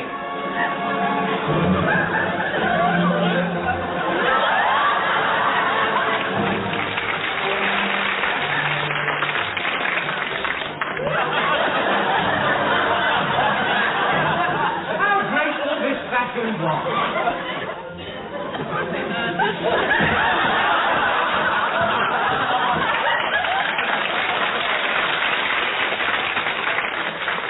Lucky she had her parachute with her.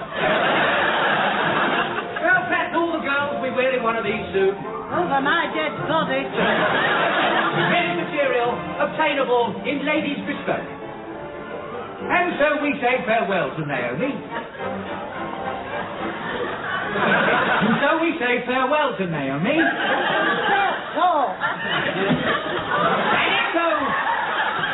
echo from the elegance of yesteryear. Just one more to come, Mr. Grace. Well, I hope it'll be quick. I don't want to miss the Mickey Mouse. And now, showing us his city suit from our new Tycoon range, we have Rodney. Confident in his casual elegance, Rodney is ready for a board meeting with the captains of industry. There is ample fullness in the chairman's seat. Plenty of give in the arms for those transatlantic phone calls. Concealed pocket for the key to the executive loo. Red lining to gain sympathy during talks with the workers. Rodney's day's work done. There's no need to change his suit. It's formal enough for the board, but also trendy enough to call it that penthouse flat. For that society bird who is preparing to look her very best for the man in a tycoon suit.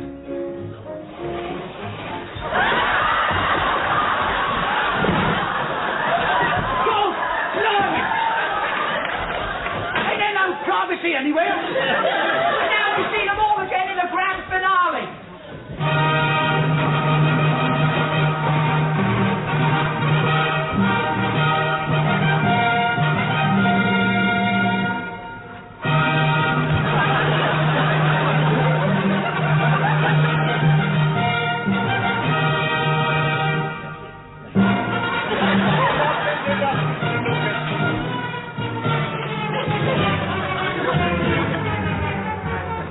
Very good. Well done. Well done. Well, what did you think of that, Mr. Grace? Whose idea was the fashion parade? Mine, sir. Well, I think it's a rotten idea. Or was it mine? Yes, it was. If you want to sell goods, you'd better have a sale. Well, I'm off. And Peacock. Sir? I wonder Mr. Rumbold hasn't told you before. That hat doesn't suit you. You should get yourself a bowler and wear it all the time. Don't you agree, Mr. Rumbold? Oh, absolutely, Mr. Grace. Thank you, sir. Well, goodbye, everybody. Goodbye, Goodbye. Goodbye. You've all done very well. Thank you, Mr. Grace.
Plenty of give in the leg. And completely draft-proof. No, I don't think I fancy them. Very few people do. But they're very practical in this chilly weather. Of course, it's for Madam to decide. It's either cold and interesting or warm and safe in these. Well, have you anything else? Well, I'm afraid not, Madam. You've seen everything we've got. That's right, isn't it, Miss Brough? Yes. Why doesn't Madam come back tomorrow and look at them again? Yes. Yes, I think I'll do that. You don't want to rush into these things. I can't imagine anyone wanting to rush into these. Thank you. Goodbye. Goodbye, Madam. Thank you so much. Fussy old bug. Honestly, I can't understand why people want to buy old-fashioned underwear like this. I mean, that's not going to turn her old man on, is it? Perhaps she wants to turn him off.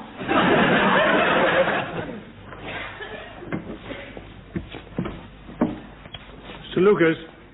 Yes, Captain Peacock. Am I correct in saying that at Grace Brothers we do not close until 5:30? Quite correct, sir. My watch, which is never wrong, says 17:28. Ah, they knew how to make watches in those days, sir. Don't be facetious, Lucas. Well, it's actually 5:30 by the department clock, sir, and that's the one that I set mine by, you see. Mr. Humphreys, have you the time? It depends what you had in mind, Captain Peacock. Well, I make it 25 past something or other. I must get a new tail for my Mickey Mouse. As there appears to be a discrepancy in your timepieces, perhaps it would be as well to take an example from your department head, Mr. Grainger. Good night, Captain Peacock. Goodbye, Captain Peacock. I must be slow. It's unusual for me. Yes. Why have these not been put away? Well, I was waiting until 5:30, sir. By your watch, that is. You seem in a great hurry to get away, Captain Peacock. Could we all stay behind for a moment, please? Mr Grainger. Mr Grainger? Once those lift doors open, you'll never see him again. Allow me. Mr Grainger, you've left your wallet on the counter. Where? You want it at the counter.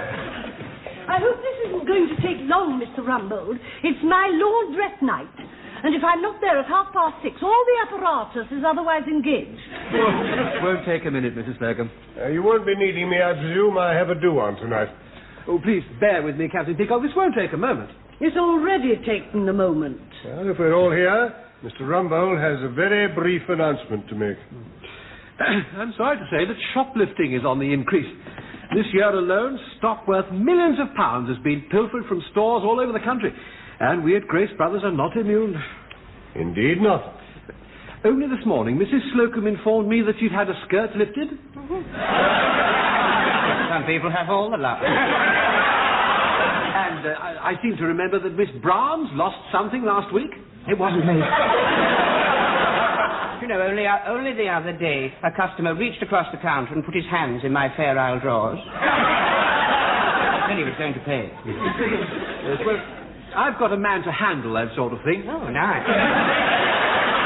May I introduce Mr Clegg, late of the CID, who is going to take over security and to try out some new anti-pilfering devices. Mr Clegg. Evening all. Now, I won't give you all a moment. Oh, not another moment. What I'm instigating is as follows. We shall maintain a constant surveillance in the most anonymous manner possible, aided by the latest electronic device in the shape of a hidden camera or cameras. Is that clear? Yes, most. Good night, everybody. Stranger, we haven't finished. Oh, get on with it. This department has been chosen as a guinea pig. And if this method proves successful, then the whole store will be similarly equipped. An excellent idea, sir. Well, if that's all... Not so fast. Mr Pocock, isn't it? Captain Peacock. Yes, sir. Now, before you all go... Oh, there is a chance, is there? Part of the new procedure will be a series of random baggage checks. Well, you won't need the men. We need everyone, sir, all personnel. Oh, very well, let's get on with it. All I've got in here is my laundry. And if I don't go soon, I shan't get a dryer. Well, if you don't mind, Madam, I'd just like to check the veracity of that statement. Well, really? Oh, who are you trying to turn off then? How do you do, Miss Brough? There's certainly nothing new here. Thank you, madam. Oh, really? Fancy having you grope about in my underwear. How humiliating. Is that your handbag, miss? Yes, and it's paid for. Would you mind opening it for me, please? All that's in here is my working bra. You mean the other one doesn't work? Satisfied, Callan? For the moment? Yes, you can go, Miss Brown. My two assistants and I have nothing to declare, so I suppose we can go. Of course. Thank you. Excuse me, sir. What's that suspicious-looking bulge? I beg your pardon. In your pocket, sir. May I see it, please? Shouldn't you have a search warrant? Why, I've never bothered you before. Must know it's my orange. Your what, sir? My orange. I always eat one on the train. It's the only way you can get a seat to yourself. I see, sir. All right, off you go then. Now, Mr Peacock. Captain. And I am not a sales assistant. I am the floor walker. What exactly does that mean, sir? Well, he's not limited like us. He can nip about and nick things from either department, you see. If you don't mind, sir, the suitcase up on the counter. I do this under protest. Excuse me, sir. Do you mind? This is private. He's got the cut-up body of his landlady in there. Allow me, sir, please. Hello. Oh, it's Raffles. I can explain. Well, that's what they all say. This may sound rather a cliché, but I'm on my way to a regimental fancy dress ball given by the Queen's Own. Wish I'd been invited. This is all from a theatrical costumier, nothing at all from Grace Brothers. I see. Well, I suppose that does have a slight ring of truth about it. Thank you. Well, I think we've all learned the most valuable lesson from this. One simply can't be too careful. Yeah? I must run or I shall miss my train. Just a moment, sir. Is that your scarf? Of course it is. I always wear it. I catch cold if I don't. Strange, sir. Still got its price tag left on it. So it has. I must have picked it up by accident. Now, how could that have happened? How indeed. Perhaps you'd better come along and explain it to me in your office. Yes. Like I say, it's always the one you least suspect.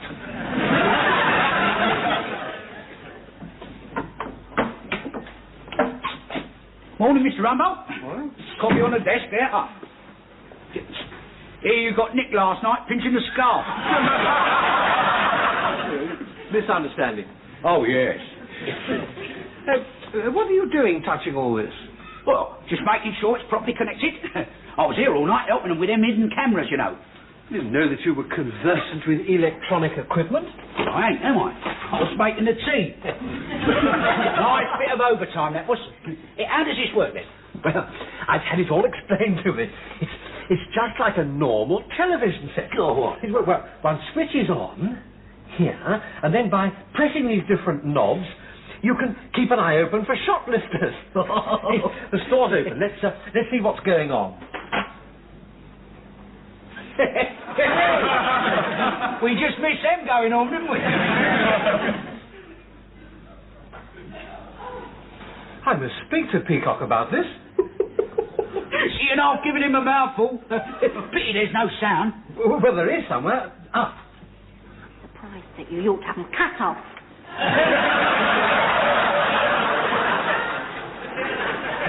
Have what cut off? His hands. He's like an octopus. They're all over the place. Oh, I know. And so cold. Let's check the men's counter. Yeah, let's check the men's counter. Sound's gone up the spout. Don't understand it. It's on full. Anything the matter, Mr Grainger? I had raspberry jam for breakfast. Bits have got under my plate. I shall have to take it out. I don't think we want to see that. Oh, like a horror movie. Yeah, what's that then? What? Well, it looks like smoke. Oh, let's see.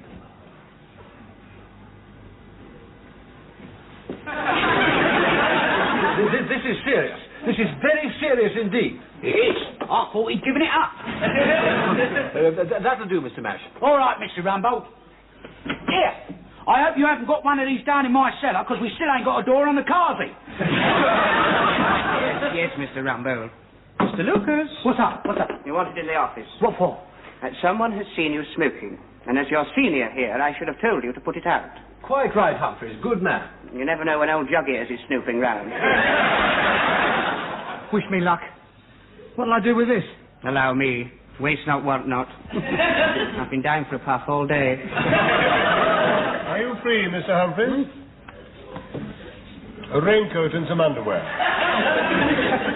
We can manage that, Mr. Humphreys, can we?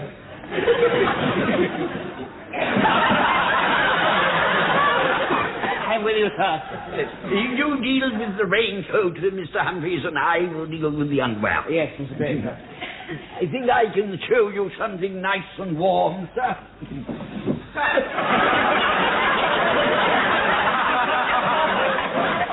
2 minutes later, with the aid of that thing there, you've been spying on us.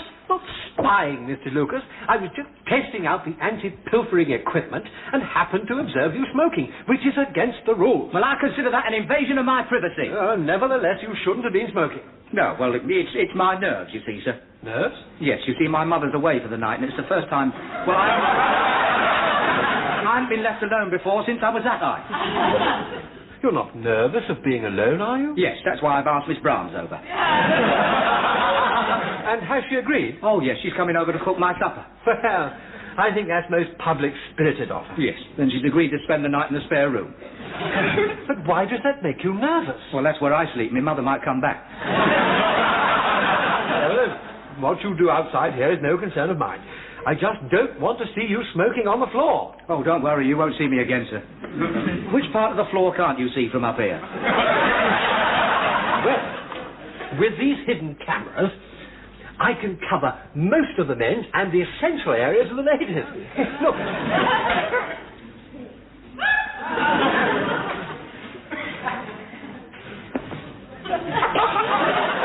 Miss Brough! Customer waiting. Just checking the stock, Mrs Slocum. Yes, I see what you mean. That's typically feminine, isn't it? Trying to pull the wool over my eyes. That will be all, Mr. Lucas. Hidden cameras? Are you sure, Mr. Humphrey? Just remember what Mr Clegg said, and you can tell they're working when the little light goes on. Apparently, Mr Lucas saw Miss Brown's.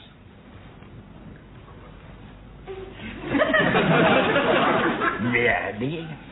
You know, I wondered about them. We shall have to keep on our toes, shan't we? I wonder if Mrs. Slocum's aware of this. By the way, where are they? Oh, the usual place. They're about... No. You mean the cameras? Look, they're up there. Oh, we're on. Oh, I wish it was over there. This is my best side. Good morning. Good morning, sir. Can I help you? Is my hair all right at the back, Miss Brown? You keep asking me that. I tell you, it's wonderful. It's like being on candid camera, isn't it? Well, I don't think it's right, them being able to hear what we say as well. Oh, well, don't let it affect me. Good morning, madam. Can I be of assistance? Oh, certainly, madam. Would madam mind standing a little to madam's right? A bit more. Scarves, madam? Oh, any particular colour?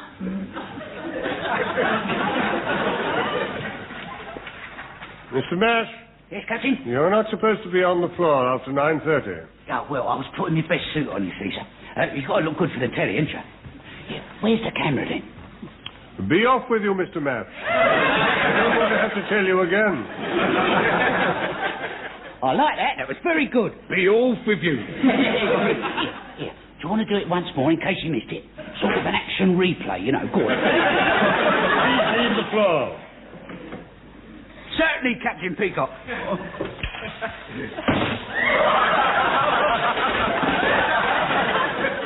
Now look what Mr. Mash has done.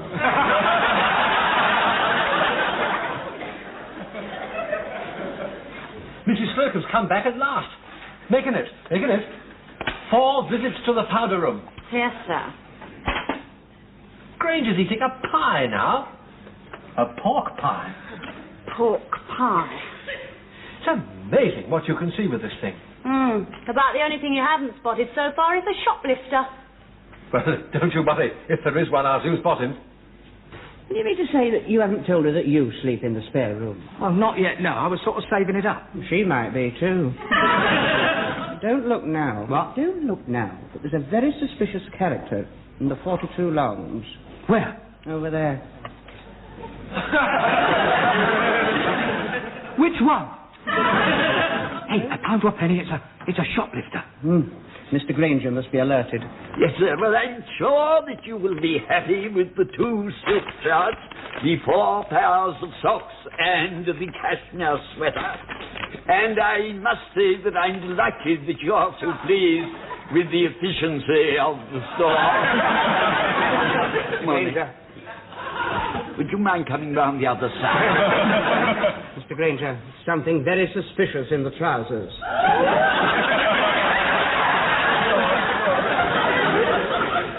Did I hear you right, Mr. Humphrey? Over here. Mr Grainger. Look. That fellow over there in the moustache. I think he's a petty pilfer. I'm sure he's going to nick something. You mean the man with the case? Spot on, first time. Where is Captain Peacock? In the ladies. There we are, Mrs. Slocum. Thank you so much, Captain Peacock.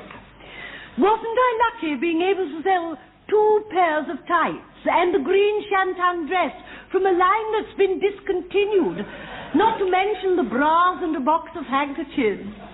Yes, indeed. And my opinion, which the customer asked for, without doubt, clinched the sale. Good day, Mrs. Logan. I'm sorry to trouble you, Captain Peacock. But I think we have a petty pilferer in my department. He's got a cap, moustache, and a suitcase. Where? Over there, 44 longs. Oh, I would like to meet him on a dark night. I don't know. Are you going to tackle him, Captain Peacock? Well, we can't do anything unless we're sure he's taken something. Well, he's taking something now. Look, he's got a jacket out. He's just looking at it. He's opening his case. He's putting it in. He's shutting it. It's an open and shut case, Captain Peacock. Well, right, then. Are you behind me? Right behind you, Captain Peacock. Although a little way back. Oh, what if he's armed? Nonsense. I can see it now. Despite fatal gunshot wound, fearless floor walker saves 42 lives. That should make the front page of the Tailor and Cutter. Well, go on. Tackle him. Of course, I mean, we must be sure that he's not going to put it back. Oh, you're as weak as water. Weak as water. Hey, you.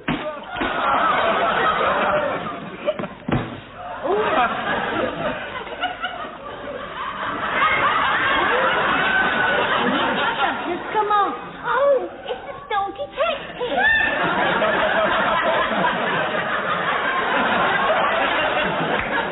I did advise caution. The reason Mr. Clegg took the jacket was to test the efficiency of the cameras and the alertness of the staff. Now, owing to your over-enthusiasm, there may be legal proceedings when he comes out of hospital. A hand on the arm would have been enough. No, I did all I could to restrain them, sir, but Mr. Grainger was so sure. Yeah, so I saw. But what worries me more than anything is the general laxity of the department. Got some notes here. Mrs. Slocum, 7 visits to the powder room. It's been very chilly. Mr. Grainger, 11:45, 1 sandwich eaten in the fitting room. 12:30, a pork pie behind the sock counter. Mr. Humphreys, a long personal telephone call with customers waiting. To a sick friend. At the stage door of the Sadler's Wells Ballet. He's sick? Mr. Lewis, 4 minutes late back from lunch. I went to lunch 4 minutes late. You disappeared from that screen at precisely 1 p.m. Ah, yes. That's when I bent down to tie up my shoelace. But after I popped up again, I served another customer. You probably didn't notice. You were probably having another look at Miss Brown's adjusting her cotton wool, I expect. What was that? Nothing. That's voyeurism, that is. What were you doing, dear? Private. Well, it was private. I feel I must agree with Mr. Rumbold that there has been far too much laxity of late. Well, I'm glad you agree, Captain Peacock. You were observed to pat Miss Brahms's nether regions shortly after the story. Yes, I meant to complain about that. You may be lucky tomorrow. Nevertheless, I do feel that this is an invasion of one's privacy. That's exactly what I thought at the time. It all smacks very much of George Orwell. You trying to say someone else did it? I'm trying to say, sir, that the use of cameras has an adverse effect on the running of the departments. One tends to become camera conscious. Well, you're just going to have to get used to it, because I shall be watching you.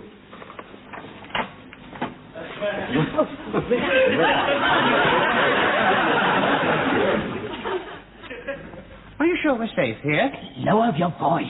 Are you sure we're safe? Listen, those cameras have got to go, right? Now, I've had a word with the ladies and they've agreed to help. What are they going to do? Well, you know how much of a hypochondriac old Rumbold is? Well, what I thought was... Miss Brough, I want a word with you about Mr. Rumbold. Yes?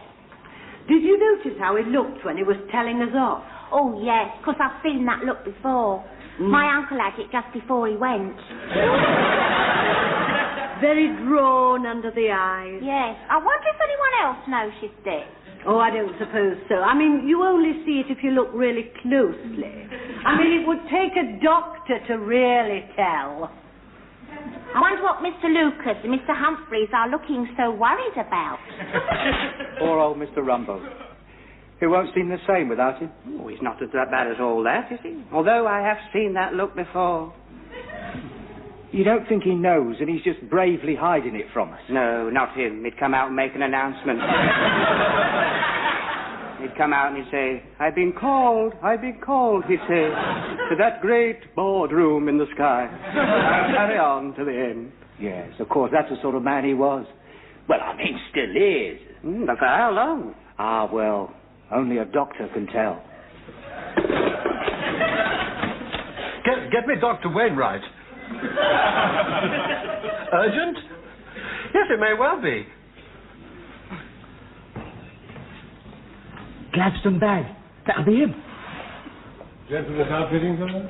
No, I'm a doctor. I've called to see Mr Rumbold. Allow me to direct you, sir, this way. Morning. 42 Glendale check coats, patch Trilby and a black Gladstone. We've got all that in stock. Now listen, you give Miss Brahms the wink as soon as the doctor comes out. Roger.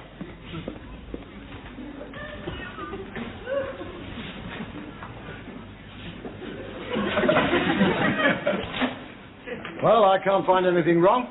You're as fit as a man of only 50. But I am only 50. Well, there's nothing I can do for you except suggest you give up smoking. But I don't. Perhaps I should take a holiday. Lucky to be able to get away. Good day. Oh, well, goodbye.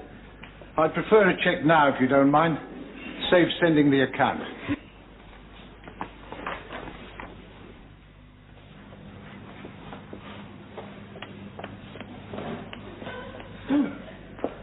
Oh, Captain Peacock, I wonder if you'd run an eye over my chits.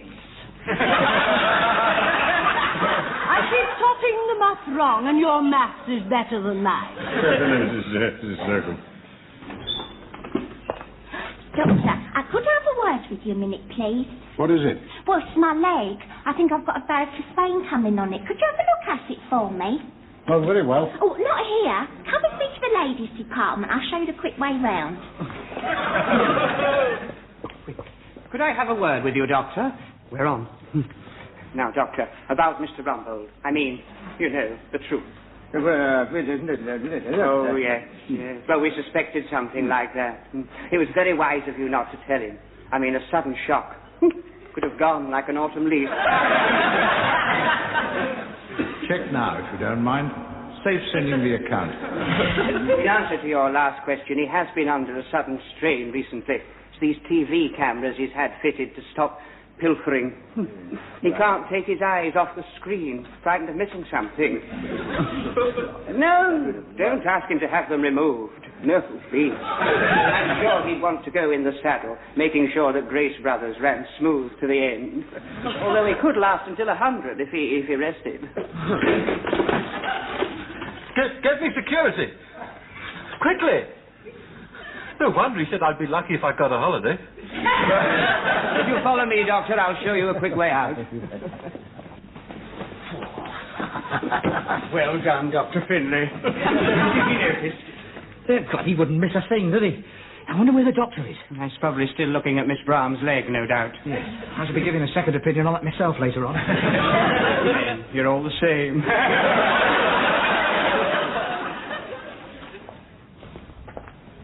It's the doctor. He's going into Rumbold's office. Well, that's torn it. Well, it was a nice try. You'd better start looking for your cards.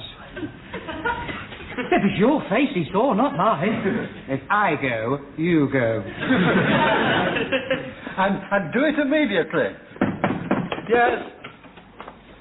I'm afraid I have some very serious news for you. Yes, I know, but don't tell me. I'm trying not to put any sort of strain on myself. I've just ordered all this equipment removed.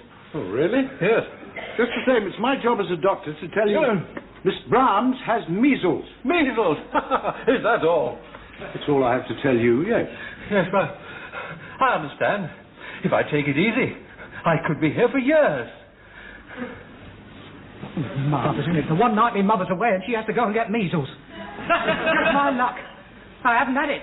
The way things are going, you're not going to get it. You haven't handled her recently, have you? Well, I've just given her a peck on the neck, that's all, when I set the plan up. Why? I mean, you don't think I'd... I was going to ask you out for a drink, but on second thoughts... Good night.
Certainly, sir. Mr. Lucas, are you free?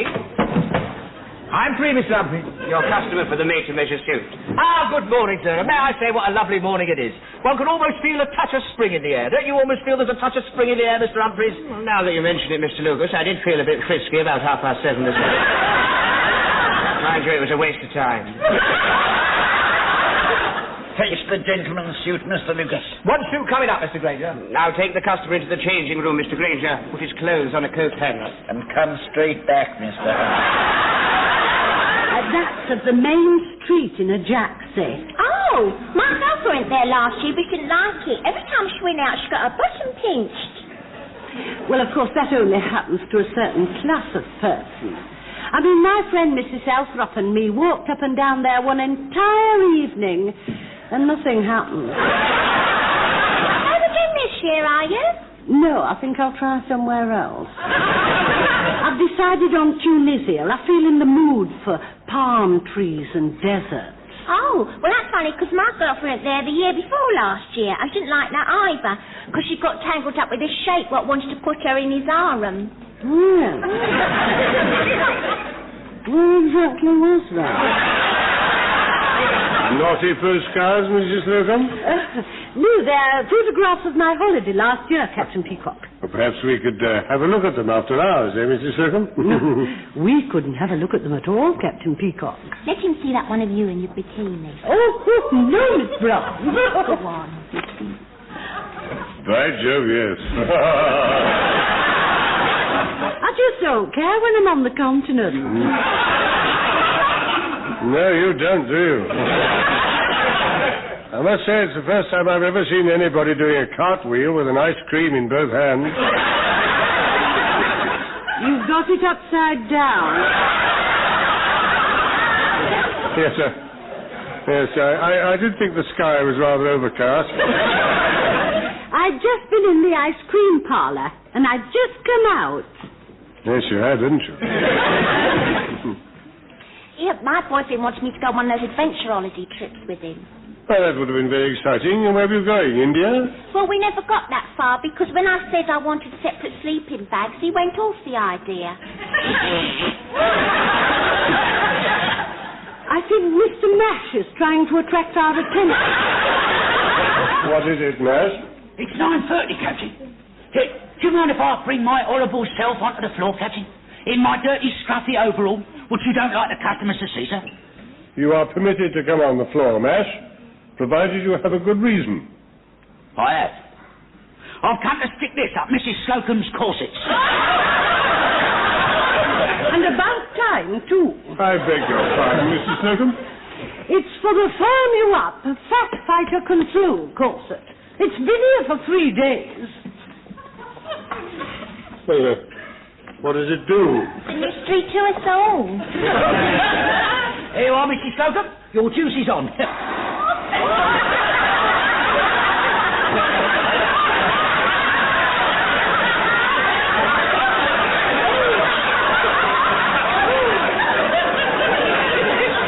What will you think of next? Oh, it's not very subtle, is it? Well, I'm not having that there all day long, having indigestion. It certainly would be more acceptable if it didn't inflate quite so much. I mean, if it sort of...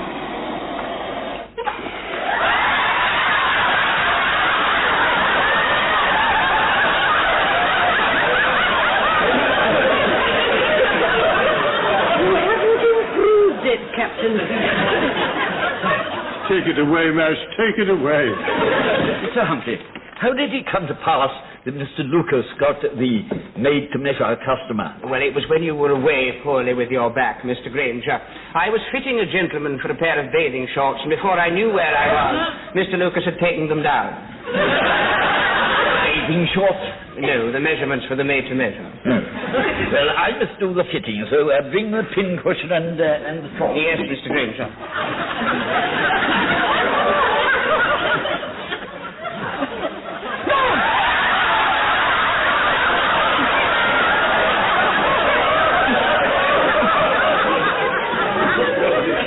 Well, considering it's your first fitting, they're very near. Have you put weight on, sir? No, as a matter of fact, I'm on a diet. Ah, yes. I remember you mentioning you were on a diet when I was measuring you. Yes, I allowed for it, you see. Yes. Another couple of months, I'll probably fit perfectly. Mr. Lucas, Mr. Grainger's here to do the fitting. Oh, good morning, sir. Good morning. Yes, I see, yes. It is a little snug, I think, don't you agree? Yes, it is rather snug. That's because I've got my hand in the waistband. Take it out, Mr. Lucas. Would you mind breathing in, sir? Thank you. Yes, let me see. Oh, yes. Let out waist. Let out waist. And ease seat. A professional touch, Mr. Grainger. Couldn't have done it better myself. And I think the rise is a little short. Yes, I was just thinking that, Mr. Grainger. Lengthen rise. Lengthen rise. Now, how are they for length?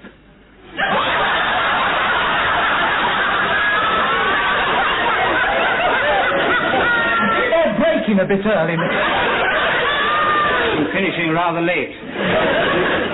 Mind you, it'll be a lot better, of course, when you're wearing shoes. I am wearing shoes. Yes, well, of course, I rather saw you in high heels myself, didn't you, Mr. Humphrey? Oh, I did. I think that we shall have to take a touch off the leg. Oh, allow me to chalk the leg, Mr. Grainger. We're just going to take a shaving off the leg, sir. About 8 inches.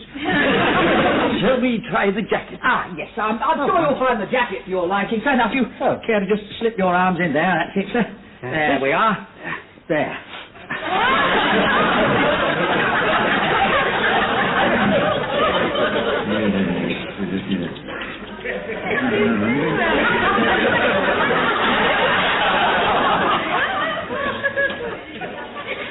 Mr. Lucas, do you think you've got the right jacket? I think so. Do you like to show a lot of cuffs, sir? Not quite as much as that. There's plenty to let down. Won't that make the buttons rather high? Yes, I hadn't thought of that. The 12-button look is quite the thing now. I think we'd better have new sleeves. Yes, I think we'd better have new sleeves.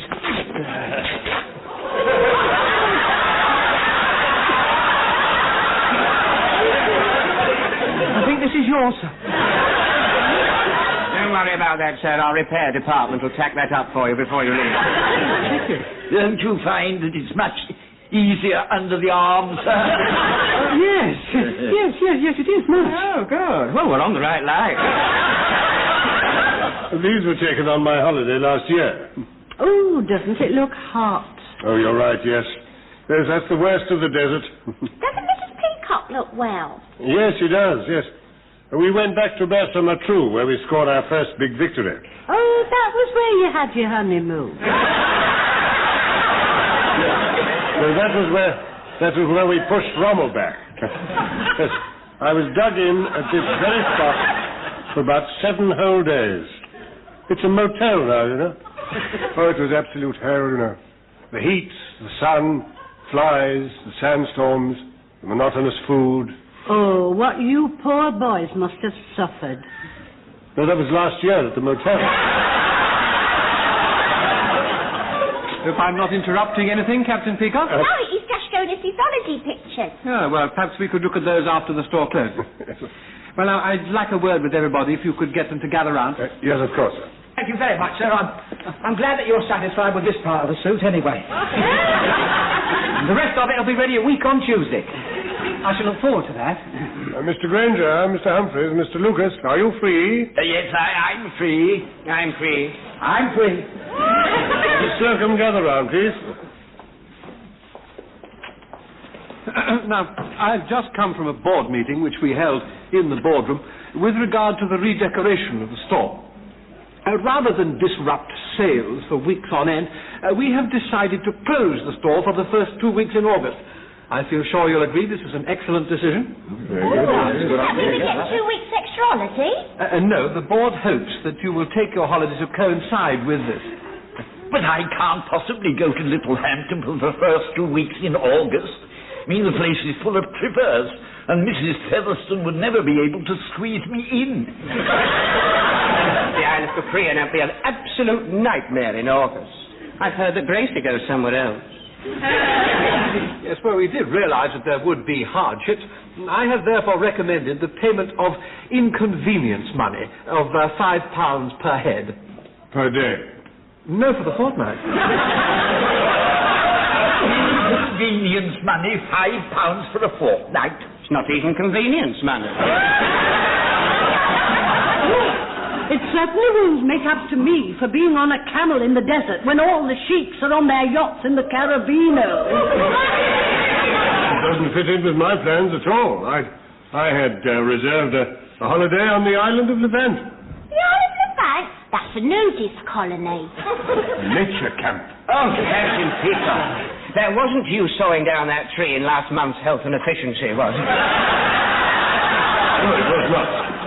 If I cancel now, Mrs Featherstone will have me blacklisted by the La-La. The La-La? The Littlehampton Landladies Association. Oh, the disgrace.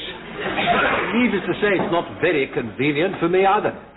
I had aimed to go to Monte Carlo, try my hand at the tables. Oh, don't they need waiters any time of the year? Well, I think I speak for all of us when I say that we would ask the board to reconsider their decision. Is that your last word, Captain Peacock? Well... Yes, it is his last word. I'm surprised at you, Captain Peacock. There comes a time, Mr Rumbold, when any man who is a man must stand up to be counted. One. You'll have my support, Stephen. And mine. Yeah, I'm right behind you, Captain Peacock. I'm right behind you, Mr Lucas. Rather you were behind Captain Peacock. Do you like it, madam?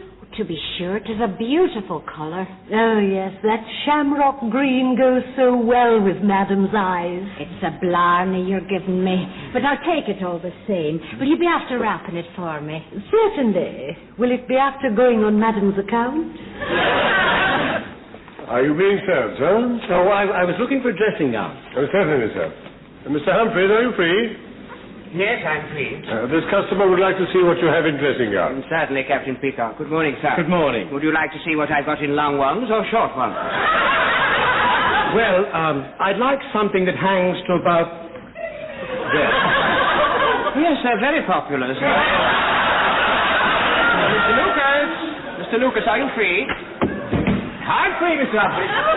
Customer would like a dressing gown. Bring the rail. One rail coming up, Mr. Humphreys. Now, sir, we've got Turkish towel, terryline and wool, short length, calf length, slim fit or full, all on, banlon, shantung silk or simulated seersucker. Could you say that again? I'd rather show you. One rail, Mr. Humphreys. Good morning, sir. Can I take your coat, sir? Yeah, thank you, yes. Now, sir, how about something like this? This is from our Kung Fu range. Quite a little relaxing thing it is. Plenty of room under the arms for movement. I get quite carried away when I put one of...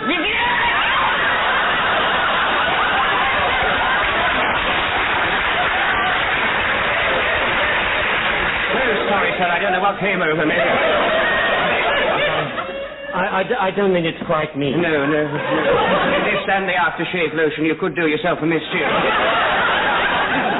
What about this, sir? I call this one the nanny. Oh, yes, it's a beautiful blue. Yes, but it hasn't a hood. I hadn't really thought about a hood. That would be rather...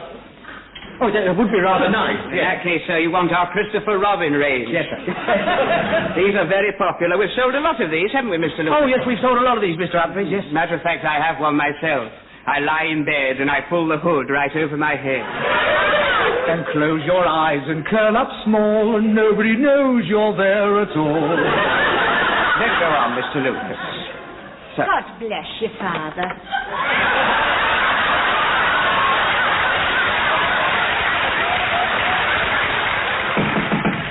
Enter.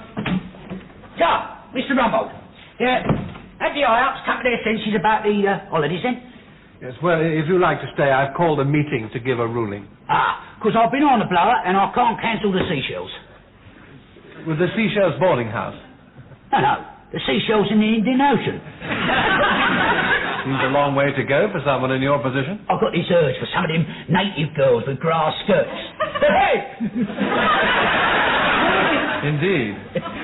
I'm leaving the wife and taking the lawnmower. Get it? Grass skirt, lawnmower.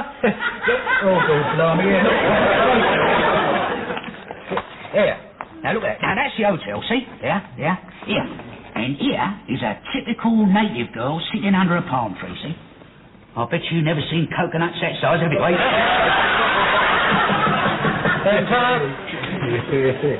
Oh, Mr. Rumbold, I hope this isn't going to take long. My pussy's been locked up for 8 hours. It's just not convenient. And I shall be back in time for Top of the Pops. Oh, do you watch that? No, but someone has to hold my mum back when Gary Glitter comes on. Does she fancy him? No, she kicks the setting. Come in and shut the door.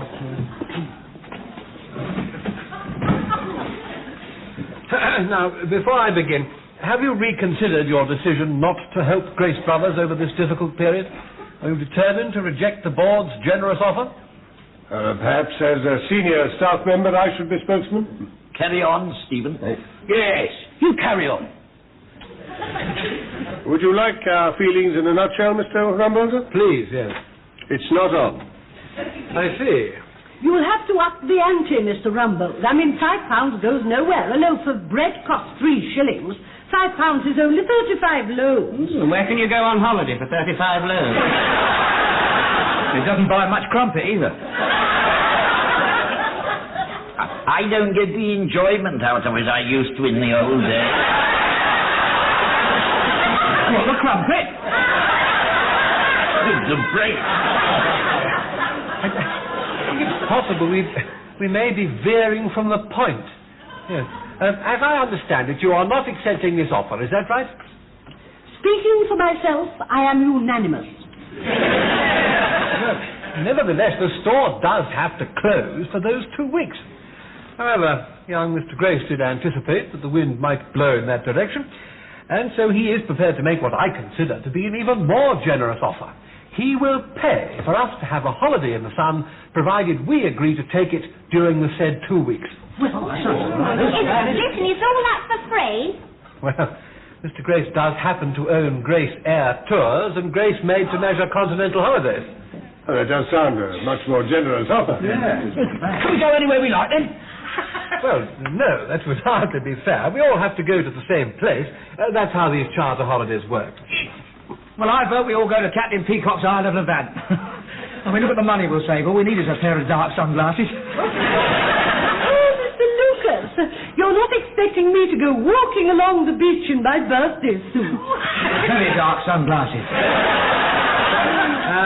Well, now, Mr Grace has given us the choice of 5 resorts. Oh, and what are they?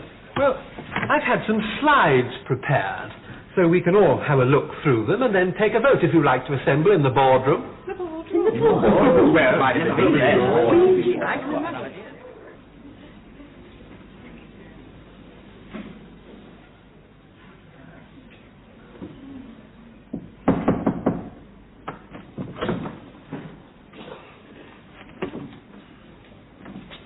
There's nobody here. We'd better go in.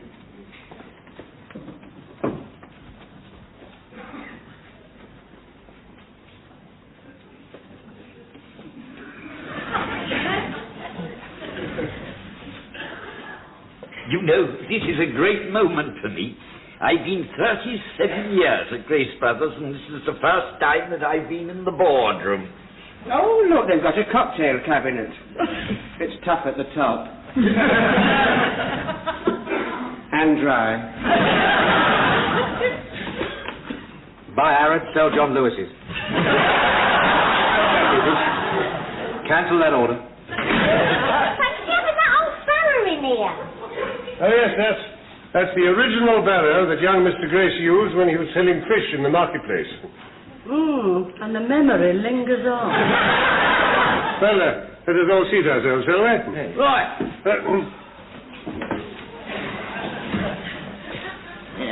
Edith? There's no need for us to be overawed by the occasion. After all, boardrooms are the same the whole world over.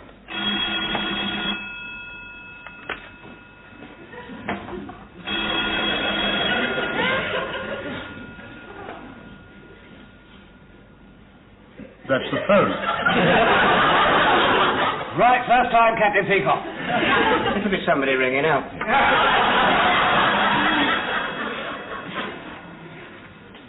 Don't you think you should answer it? Well, it won't be for us, will it? Perhaps it's Arad's ringing back. Well, somebody ought to answer it. I mean, it's no good sitting here like a lot of stuffed dummies. Well, you've been here the longest, Ernest. Yes, but you're the senior, Stephen. Why don't you toss for him? Who runs Johnny's restaurant? Hang on. It's for you, Captain Peacock. It's Rumbold's secretary. Thanks. Hello, yes? What do you want? I can't hear you very well. Stop playing with the phone, Captain Peacock. It's your secretary, sir. What does she want? What do you want? Apparently you're on your way up to the boardroom, sir. But this is the boardroom. That had occurred to me, sir. Well, then stop wasting time. Mr Rumbold says stop wasting time. I couldn't agree more.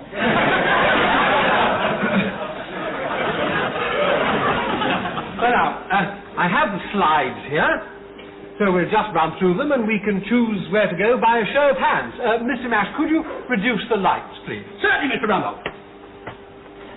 Now, first, we have Torry Maloney in the Costa del Sol, which, of course, is in Spain. Oh, that's all right. That's not bad, is it?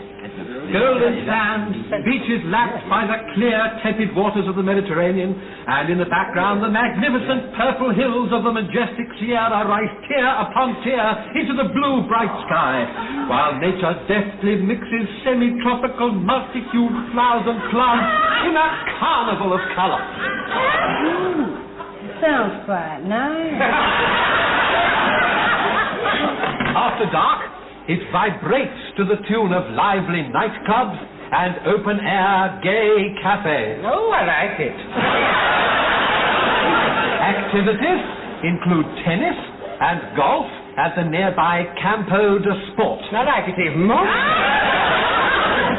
This is the Hotel Royal Mediterranee Palace. Indeed. Extensively modernized in 1948, it is now under the experienced management of friendly Don Pedro Alvarez Cohen. Situated a picturesque 10-minute amble from the sea, it features the sophisticated Calypso Gourmet Grill and nightly bingo. Nightly bingo is hardly my cup of tea. Nor mine, Stephen. Let's have a look at Portugal. Monte Listeron, once the playground of the international set. Home of deposed kings and the idle rich. Idle rich? Soft yellow, pink and green houses set off the grace of the old churches. While above the mysterious cobbled lanes, lines of drying washing wave like flags. Sounds like Accrington. Only a short donkey ride outside the town, we find the Hotel Tagus Excelsior Palace. To this very pleasant one-star hotel, 2 further floors have been added, which are not shown in the photograph. You certainly have to use your imagination, don't you? The cocktail bar of the roof restaurant provides the ideal atmosphere for a sophisticated tete-a-tete and adjoins the children's paddling pool, roller skating rink, hot dog stand and crazy golf. There's nothing I like more than a tete-a-tete with a golf ball in my cocktail. Well, at any rate, they don't have bingo. Exactly how good is a one-star hotel? Can I put it to you this way, Mrs. Slocum? There is no such thing as a no-star hotel. Let's take our magic carpet to tantalizing Tunisia. This is the view from your hotel.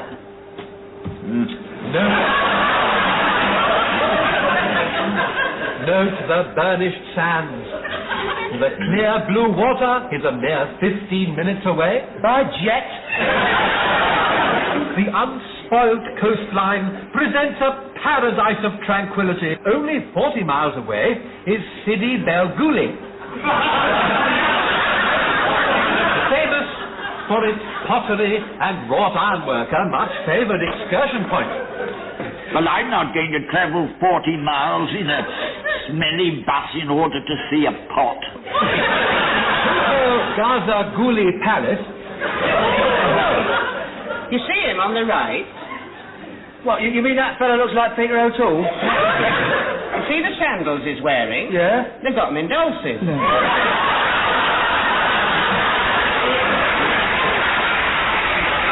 Belly dancing and sword swallowing are a nightly attraction for the diners as they sit cross-legged on their gibbos toying with their foot. I think a gibbo must be some sort of cushion. I was going to ask you about that.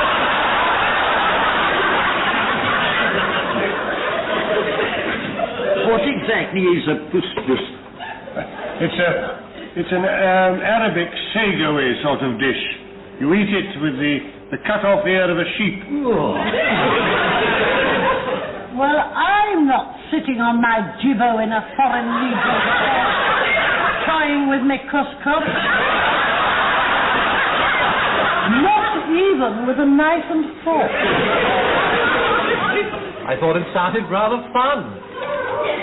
Lights, Mr. Mash. Lights, Mr. Rumbold. Well, I'm afraid I must say, Mr. Rumbold, that I find these places no substitute for a holiday in the Isle of Levant. They're no substitute for my holiday either. Certainly not a substitute for the Isle of Capri. They're not even a substitute for Mrs. Featherstone. I'm sorry I'm late. It's nice to see so many new faces on the board. This is not the board, Mr. Grainger. We've been discussing your very generous offer of a package holiday. I'm sorry to have to inform you that Captain Peacock has seen fit to turn it down flat.